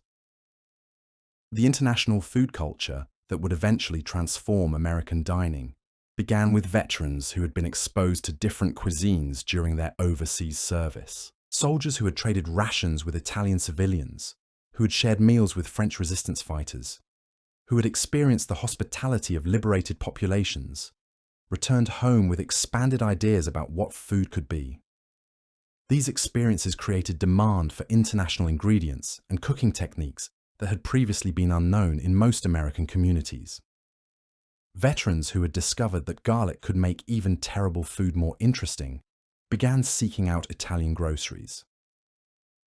Those who had learned to appreciate spices in North African markets started experimenting with flavors that had been completely foreign to their pre-war palates. The agricultural research that had been accelerated by wartime necessity continued in peacetime, leading to improved crop varieties and farming techniques that would feed the post-war population boom. The urgency of producing food for military consumption had compressed decades of agricultural innovation into a few short years, creating advances that would benefit civilian food production for generations. Food preservation techniques that had been developed for shipping rations across oceans found immediate applications in civilian food distribution systems. The ability to keep foods fresh during long-distance transportation made possible the national food brands and centralized production systems that would characterize post-war American food culture. The standardization that had been essential for military food production carried over into civilian food manufacturing, creating consistent quality and predictable flavors that would become hallmarks of American food brands. Veterans who had learned to expect certain standards from their rations became consumers who demanded similar reliability from civilian food products. Regional food traditions that might have remained isolated in their original communities were spread across the country by veterans who had served alongside soldiers from different backgrounds. A recipe for cornbread that had been shared in a foxhole might end up being prepared in kitchens thousands of miles from its origin, creating a gradual nationalization of American cuisine. The efficiency mindset that had been essential for military food service influenced how post-war families approached meal planning and preparation. Veterans brought home organizational skills and time management techniques that transformed domestic food preparation from a craft practiced by individual cooks into a systematized process that could be standardized and optimized. Women who had worked in defense plants producing military rations had gained industrial food production experience that they brought into civilian careers and volunteer activities. Their understanding of large-scale food preparation and quality control contributed to improved food service in schools, hospitals, and community organizations throughout the post-war period. The nutritional science that had been advanced by the necessity of keeping soldiers healthy under extreme conditions found immediate applications in civilian health programs. The understanding of human dietary requirements that had been gained through feeding millions of people under stress became the foundation for improved public health initiatives and medical treatment protocols. Food safety regulations that had been developed for military production were adapted for civilian use, creating oversight systems and quality standards that would protect public health while building consumer confidence in processed foods. The quality control procedures that had ensured military ration safety became models for civilian food safety programs. Veterans who became teachers, social workers, and community leaders brought their understanding of the relationship between nutrition and performance into civilian institutions. School administrators who had served as military officers understood that well-fed students learned better. Social workers who had witnessed the effects of malnutrition on soldiers recognized similar problems in civilian populations and developed more effective intervention programs. The international trade relationships that had been developed for military food procurement continued in peacetime, creating new markets for American agricultural products while introducing foreign foods to American consumers. The logistics networks that had shipped military rations around the world became the foundation for expanded international food trade. Religious and community organizations were influenced by veterans who brought military food service experience into civilian volunteer work. Church suppers, community fundraisers, and charitable meal programs were improved by volunteers who understood large-scale food preparation and the importance of nutrition for community building. The environmental awareness that would eventually become a significant social movement had some of its roots in wartime experiences with resource scarcity and waste reduction. Veterans who had learned to make every calorie count, who had witnessed the environmental impact of feeding armies, brought conservation mindsets into civilian life that would influence environmental policies for decades. Medical understanding of stress-related eating disorders was advanced by the treatment of veterans who had developed complex relationships with food during their military service. The recognition that food could be connected to psychological trauma led to improved treatment approaches that would benefit civilian patients with similar conditions. The democratization of food that occurred during the war, when officers and enlisted men often shared the same terrible rations, contributed to post-war social changes that challenged traditional class distinctions. Veterans who had experienced a quality of suffering around military meals returned home with different attitudes about social hierarchy and community responsibility. Industrial food processing equipment that had been developed for military production found civilian applications that would transform food manufacturing throughout the post-war period. The machinery and techniques that had been designed to produce millions of rations were adapted for civilian food production, creating efficiencies and capabilities that would reshape the entire industry. The training programs that had been developed for military cooks and food service personnel were adapted for civilian use, creating educational opportunities that would provide career paths for thousands of veterans while improving food service throughout American society.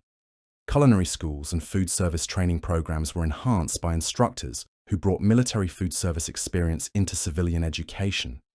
Food distribution systems that had been designed for military logistics were adapted for civilian use, creating more efficient supply chains and inventory management systems that would reduce waste while improving availability of food products in underserved communities. The logistics expertise gained from military food service revolutionized civilian food distribution networks.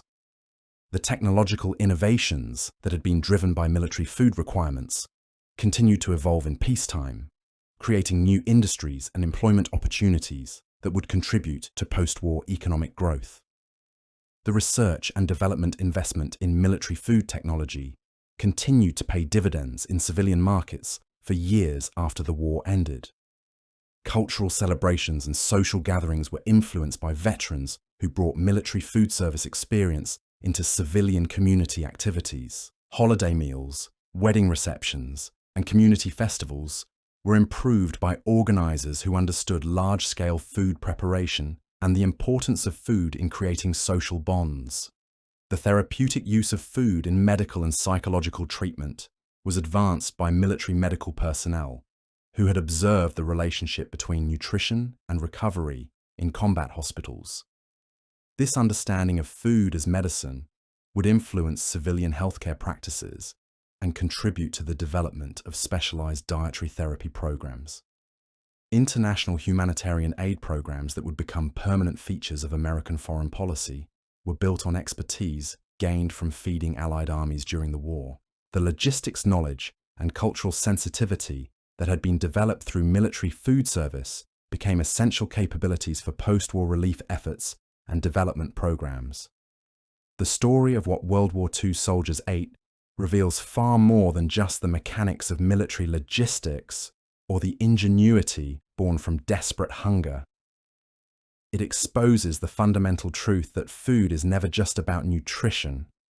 In the most extreme circumstances imaginable, when everything familiar had been stripped away and survival itself was uncertain, the simple act of eating became a daily affirmation of humanity, hope, and the stubborn refusal to surrender to despair. These men didn't just fight with weapons and tactics. They fought with the quiet determination to find something edible in conditions that would have challenged the survival instincts of our ancestors. They created communities around shared meals that consisted of nothing more than heated water and hardtack, finding ways to maintain dignity and connection when everything else seemed designed to destroy both. The innovations born from wartime necessity continue to shape how we think about food production, distribution, and emergency preparedness decades after the last veteran told his final story about trading cigarettes for chocolate in some forgotten battlefield. From space program nutrition to disaster relief protocols, from convenience food technology to international humanitarian aid, the legacy of military rations influences systems and institutions that most people never connect to those desperate meals consumed in foxholes and field hospitals. But perhaps the most profound legacy lies in the generation of Americans who learned that abundance should never be taken for granted, that waste is a form of moral failure, and that sharing food is one of the most fundamental expressions of human compassion. These lessons, learned around mess kits and field stoves, shaped post-war American culture in ways that extended far beyond kitchen tables and restaurant menus. The veterans who returned from that war brought home more than just victory. They brought home a deep understanding of what really matters when everything else falls apart. They understood that civilization isn't maintained by grand gestures or heroic proclamations, but by the quiet daily choice to care for each other, to share what little you have, and to find ways to remain human, even when humanity itself seems under assault. Understanding what World War II soldiers ate provides a window into something larger than military history or culinary innovation. It reveals the extraordinary capacity of ordinary people to adapt, endure, and maintain their essential humanity under conditions that should have destroyed both body and spirit. It reminds us that even in our age of abundance and convenience, we are still connected to those fundamental human experiences of hunger, sharing, and survival that have shaped every generation before us. The terrible meals that sustained victory in World War II were never really about the food itself. They were about the choice to keep going, to keep caring, and to keep believing that tomorrow might bring something better than what today had offered. In mess halls and foxholes, around field stoves and in abandoned buildings, millions of soldiers made that choice every single day, one questionable meal at a time. Their legacy isn't just preserved in history books and monuments. It lives on in every family dinner where nothing goes to waste, in every shared meal that creates connection between strangers, and in every moment when we choose to care for each other rather than merely survive alone. The reveals layers psychological archaeology of military dining of meaning that most historians never excavate. Consider the veteran who, 30 years after the war, still cannot throw away a heel of bread without feeling physically ill. Or the grandfather who hoards sugar packets from restaurants, his grandchildren rolling their eyes at what they see as harmless eccentricity, never understanding that those tiny paper envelopes represent security against a scarcity that might return without warning. These behavioral fossils tell stories that official histories miss entirely. They reveal how the experience of eating under extreme duress rewired entire neural pathways, creating permanent alterations in how the human brain processes abundance and scarcity.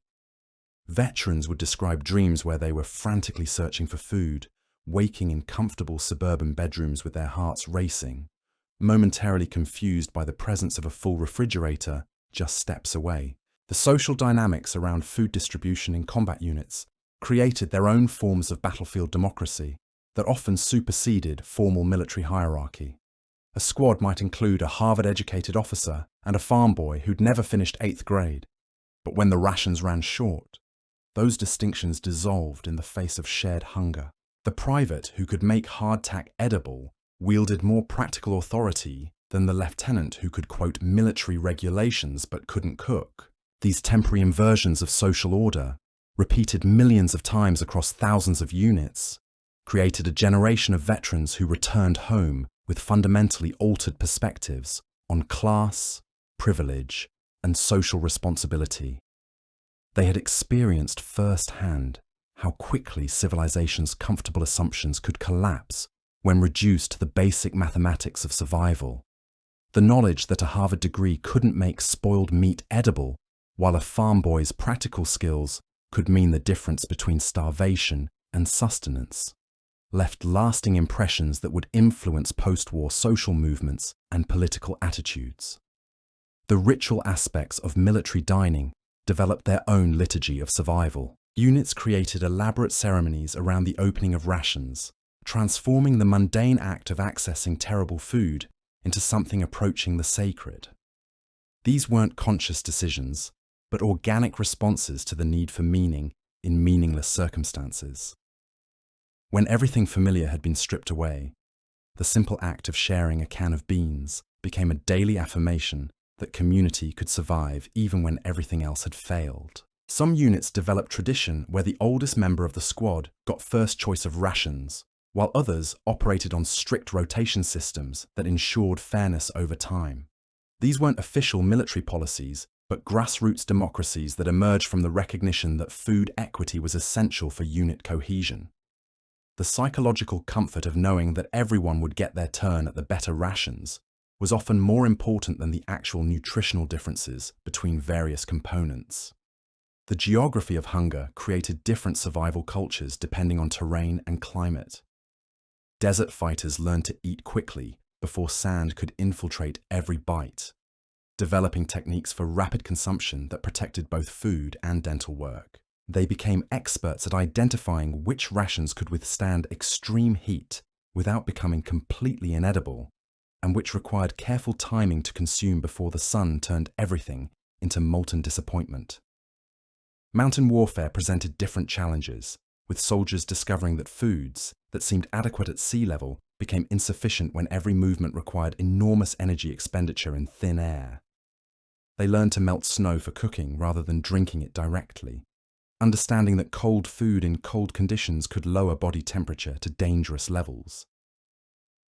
The simple act of heating a can of beans became a calculated risk, weighing the benefits of warm food against the danger of revealing position through smoke or flame. Jungle fighters battled humidity that turned everything moldy within hours, plus insects that considered military rations their personal buffet. They developed techniques for protecting food from both environmental degradation and aggressive local wildlife, creating storage systems that resembled elaborate defensive positions designed to keep moths, ants, and larger scavengers away from precious calories. The temporal aspects of military dining created their own psychological pressures. Soldiers learned to eat quickly when opportunity presented itself, never knowing when the next meal might be interrupted by artillery fire or sudden orders to advance. This compressed relationship with mealtime created eating habits that many veterans carried throughout their lives, unable to relax during meals even decades later in peaceful civilian dining rooms.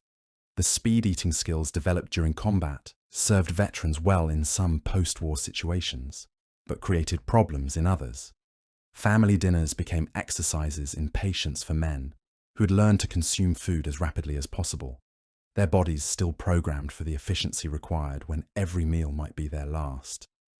Wives and children learned to adapt to dining companions who finished eating before others had properly begun, their nervous systems still calibrated for survival rather than social pleasure. The contrast between anticipated and actual food quality created its own category of psychological adaptation. Soldiers learned to approach every meal with expectations so low that mere edibility felt like luxury. This protective pessimism extended beyond food into other areas of life, creating a generation of veterans who approached civilian abundance with the cautious appreciation of people who understood how quickly comfort could disappear. The disappointment management skills developed around terrible rations proved surprisingly applicable to post-war civilian life.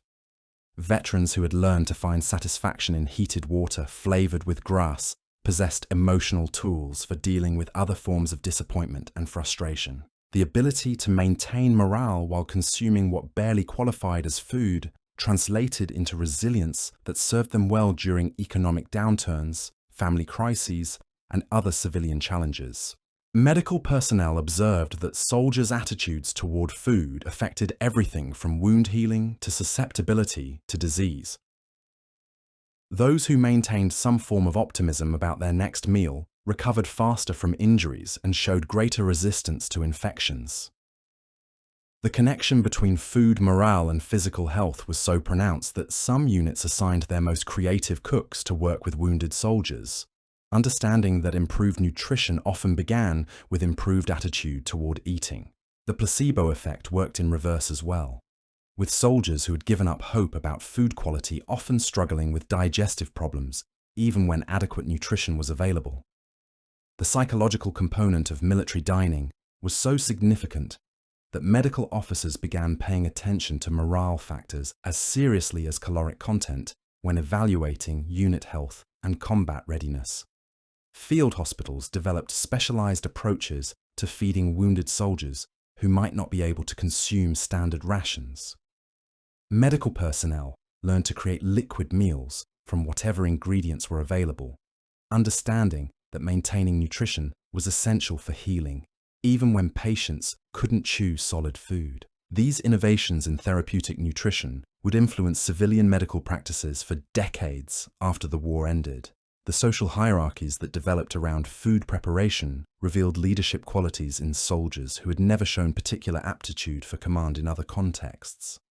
A private who could consistently improve the taste of terrible ingredients might find himself wielding influence that exceeded his formal rank, his culinary skills creating authority that transcended military structure.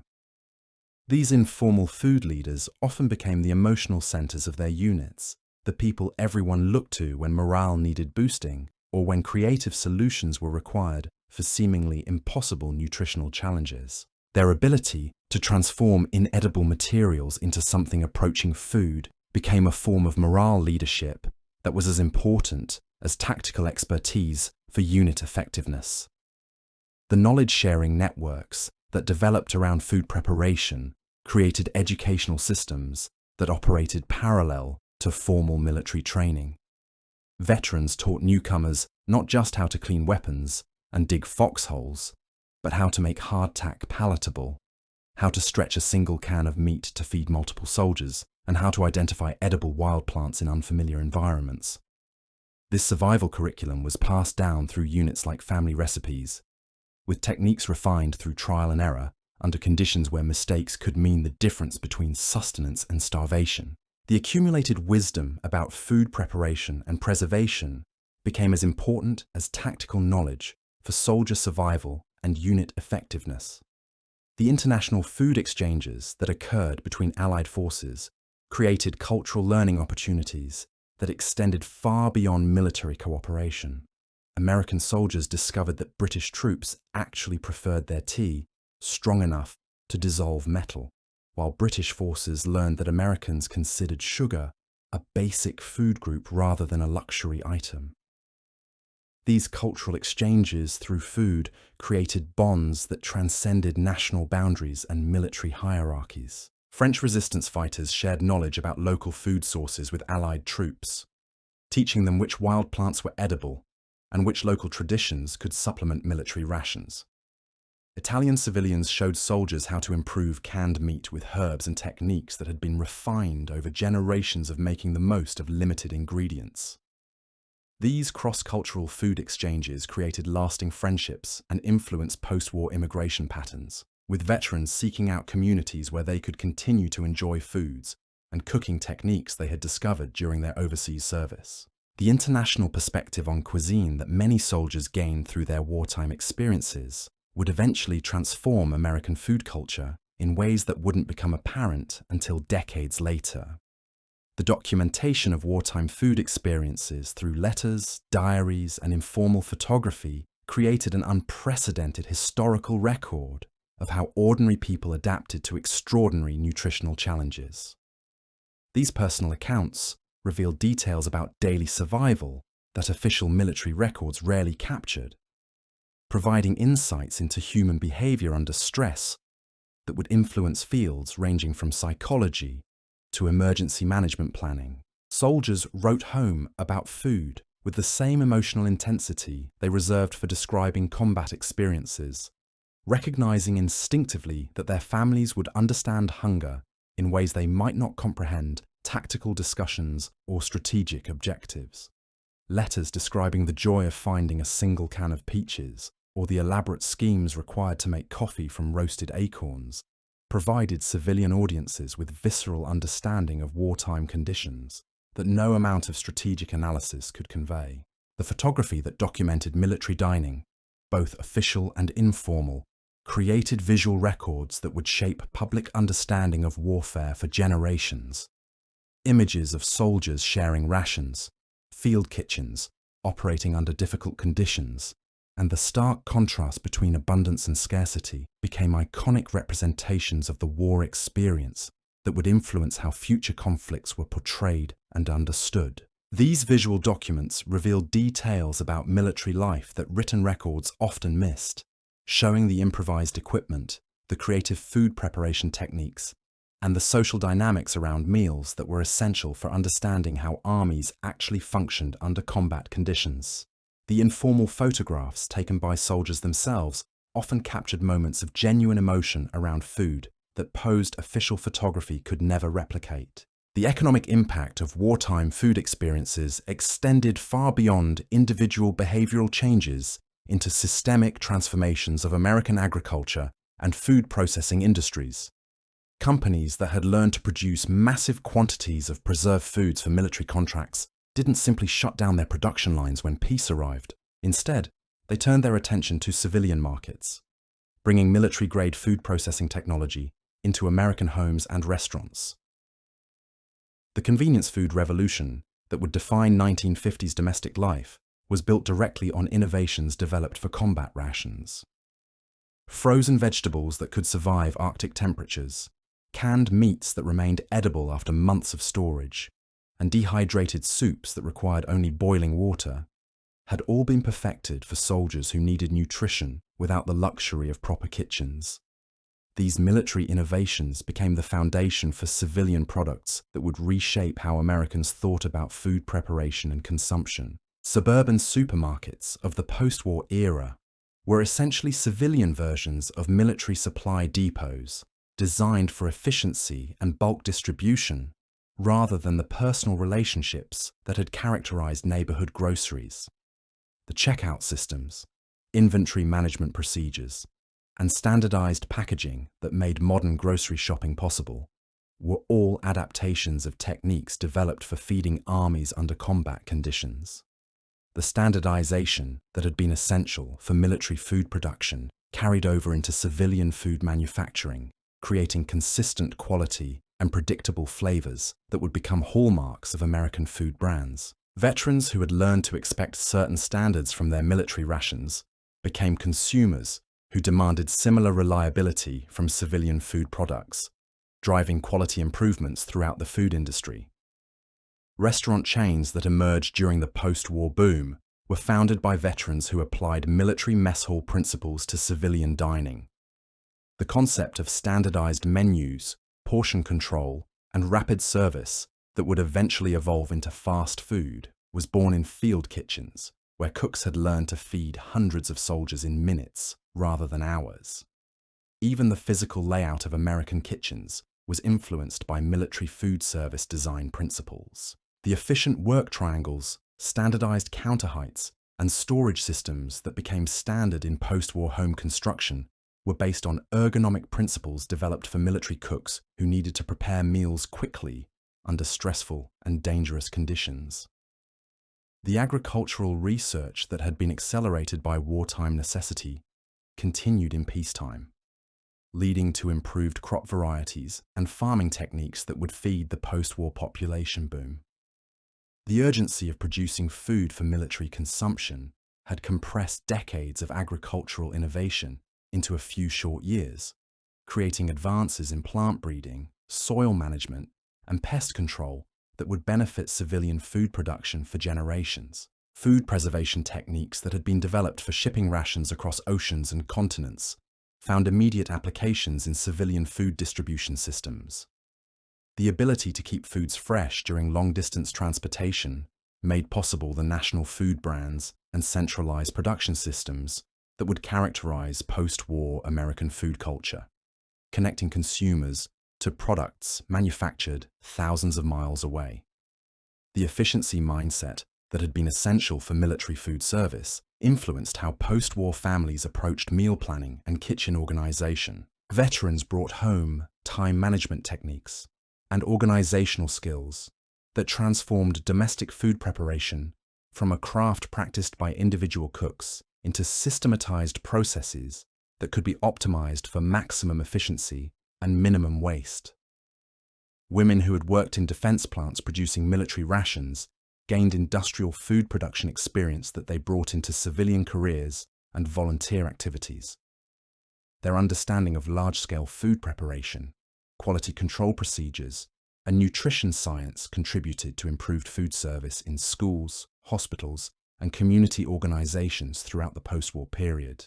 The nutritional science that had been advanced by the necessity of keeping soldiers healthy under extreme conditions found immediate applications in civilian health programs and medical treatment. The understanding of human dietary requirements that had been gained through feeding millions of people under stress became the foundation for improved public health initiatives, school lunch programs, and therapeutic nutrition protocols. Food safety regulations that had been developed for military production were adapted for civilian use, creating oversight systems and quality standards that would protect public health while building consumer confidence in processed foods. The quality control procedures that had ensured military ration safety under extreme conditions became models for civilian food safety programs that would prevent countless cases of foodborne illness.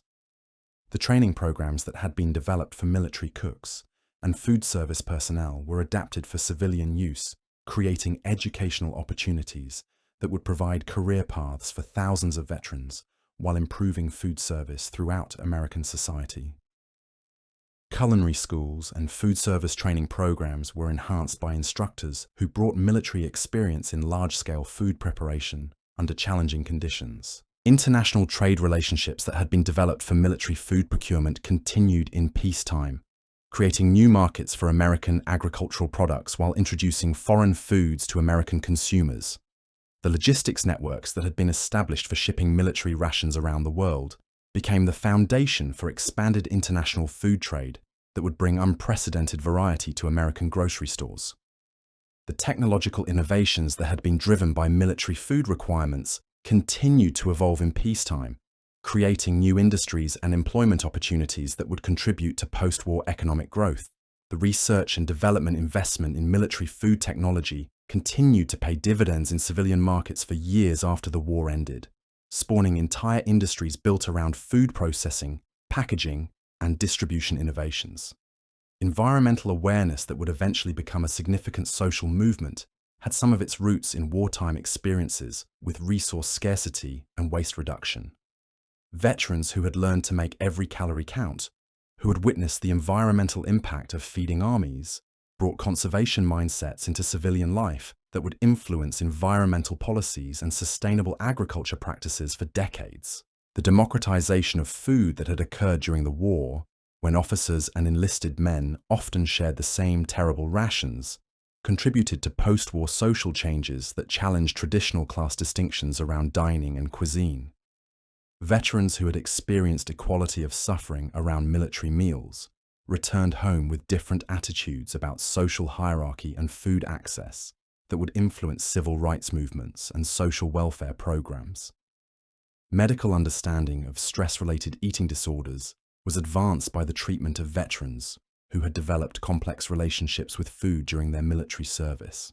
The recognition that food could be connected to psychological trauma led to improved treatment approaches that would benefit civilian patients with similar conditions, contributing to the development of eating disorder therapy and nutritional psychology. Industrial food processing equipment that had been developed for military production found civilian applications that would transform food manufacturing throughout the post-war period. The machinery and techniques that had been designed to produce millions of rations under wartime conditions were adapted for civilian food production, creating efficiencies and capabilities that would reshape the entire food industry. The cultural celebrations and social gatherings of post-war America were influenced by veterans who brought military food service experience into civilian community activities. Holiday meals, wedding receptions, and community festivals were improved by organizers who understood large-scale food preparation and the importance of food in creating social bonds and maintaining community cohesion. The therapeutic use of food in medical and psychological treatment was advanced by military medical personnel who had observed the relationship between nutrition and recovery in combat hospitals. This understanding of food as medicine would influence civilian healthcare practices and contribute to the development of specialized dietary therapy programs that treated food as an essential component of healing rather than merely fuel for the body. International humanitarian aid programs that would become permanent features of American foreign policy were built on expertise gained from feeding Allied armies during the war. The logistics knowledge, cultural sensitivity, and organizational skills that had been developed through military food service became essential capabilities for post-war relief efforts and international development programs that would extend American influence around the world. The profound transformation of American society through wartime food experiences created ripple effects that extended into every corner of post-war life, often in ways so subtle that even those experiencing them failed to recognize the connection. The veteran who methodically organized his pantry like a military supply depot wasn't just being neat. He was following neural pathways carved by months of uncertainty about when the next meal might arrive. Consider the phenomenon that psychologists would later term scarcity memory syndrome. Veterans would wake at 3 a.m, compelled by some primal urge to inventory their kitchen supplies, counting cans and packages with the same intensity they once reserved for ammunition checks. Their wives learned not to question these nocturnal inspections, understanding instinctively that this behavior served some deeper need for security that civilian abundance couldn't quite satisfy. The social dynamics of sharing that had been essential for survival in combat units translated into post-war community behaviors that fundamentally altered how Americans thought about hospitality and neighborliness. Veterans who had learned that survival depended on sharing scarce resources with strangers became civilians who couldn't pass a hungry person without offering food, who organized community meals with military precision, who understood that feeding others was both practical necessity and moral obligation. These sharing instincts created informal networks of mutual support that operated parallel to official social services.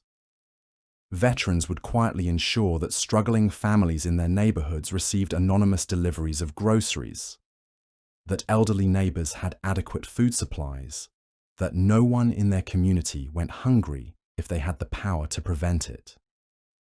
These weren't organized charity programs, but organic responses to the deep understanding that food security was everyone's responsibility.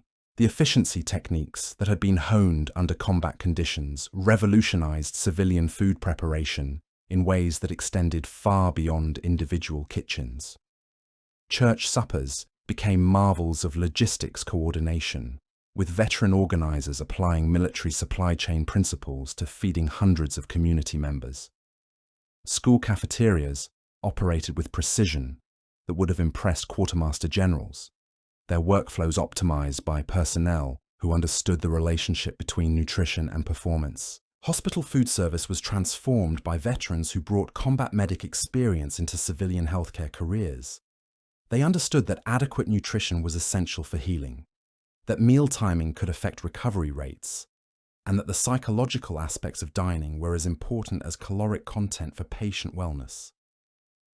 The therapeutic meal programs that emerged in post-war hospitals were direct applications of knowledge gained from treating wounded soldiers under field conditions. The agricultural communities that had expanded production to meet wartime demands found themselves with veteran farmers who brought industrial organization techniques to traditional farming practices.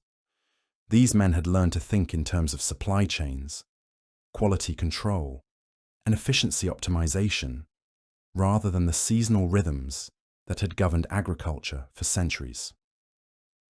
Their approaches to crop planning, harvest logistics, and food distribution created productivity gains that would feed the post-war population boom. Rural communities were transformed by veterans who applied military engineering principles to agricultural infrastructure.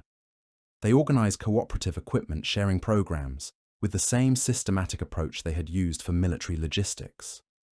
They established grain storage and distribution systems that resembled military supply depots, creating efficiencies that allowed small farms to compete with larger industrial operations. The cultural assimilation that occurred through shared military dining experiences created a generation of Americans who possessed unprecedented knowledge of regional and international cuisines. Veterans from different backgrounds had learned each other's food traditions during their service, returning home with recipe collections that represented a cross-section of American regional cooking. This cultural exchange would gradually break down the provincial food boundaries that had previously isolated different ethnic and regional communities. Italian-American veterans taught Irish-American neighbours how to improve canned tomatoes with herbs and garlic. Southern soldiers shared cornbread techniques with Midwestern farm boys who had never seen grits before their military service.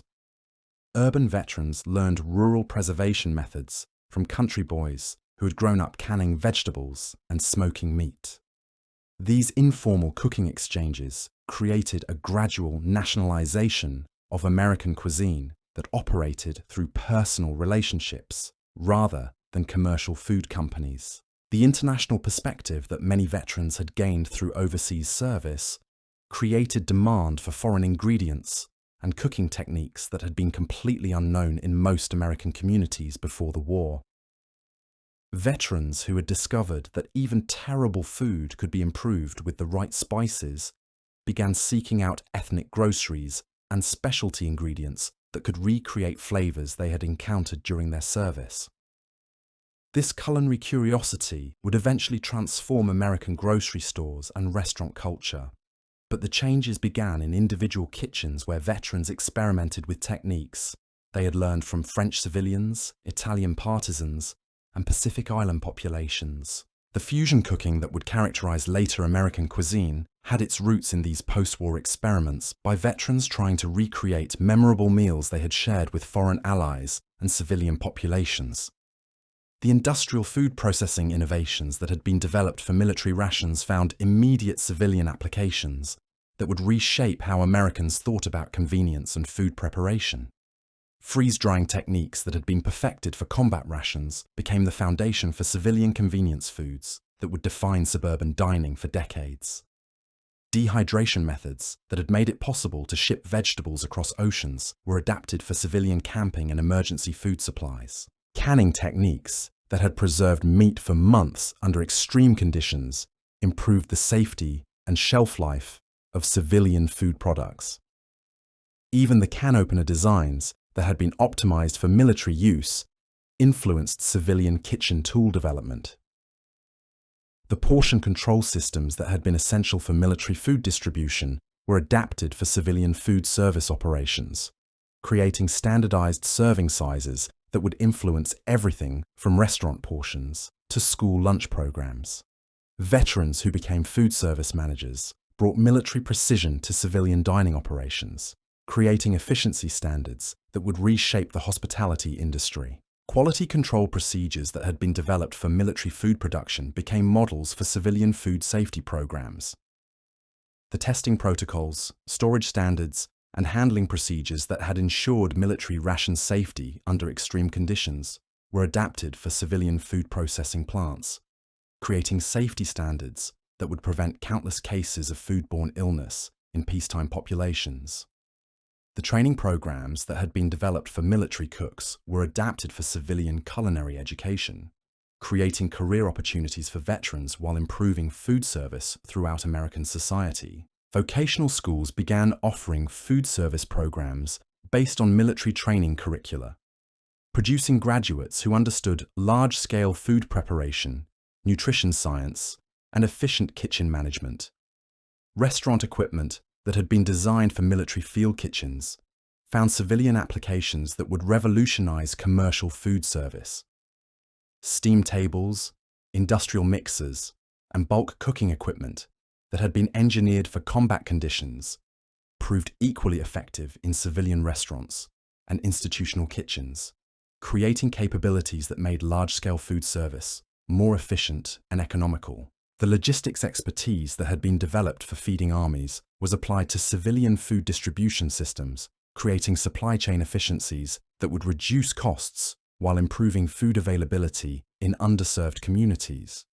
Veterans who became food distributors and grocery chain managers brought military organizational skills to civilian commerce, creating systems that could deliver fresh food to populations that had previously relied on limited local sources. The nutritional research that had been accelerated by military necessity continued in peacetime, leading to improved understanding of human dietary requirements and the development of fortified foods that would improve public health.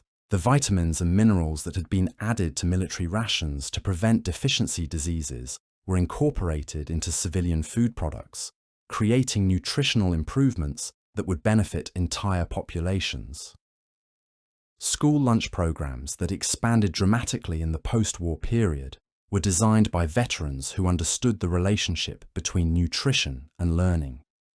The meal planning, portion control, and nutritional standards that characterized these programs were direct applications of knowledge gained from feeding soldiers, adapted for the specific needs of growing children and adolescents. Public health initiatives that focused on nutrition education were led by veterans who had witnessed the effects of malnutrition on military performance and recovery.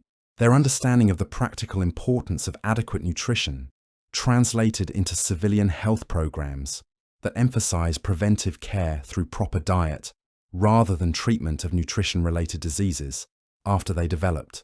So the next time you sit down to a meal, take a moment to remember those young men who turned survival into an art form, one terrible ration at a time. They didn't just win a war with bullets and bombs. They won it with mess kits and can openers, with the stubborn refusal to let hunger break their spirit before the enemy could. Their legacy lives on every time we refuse to waste food, every time we share a meal with someone who needs it, every time we choose community over comfort. Because in the end, that's what those foxhole dinners really taught us, that even when everything else falls apart, we still have each other. And sometimes that's enough.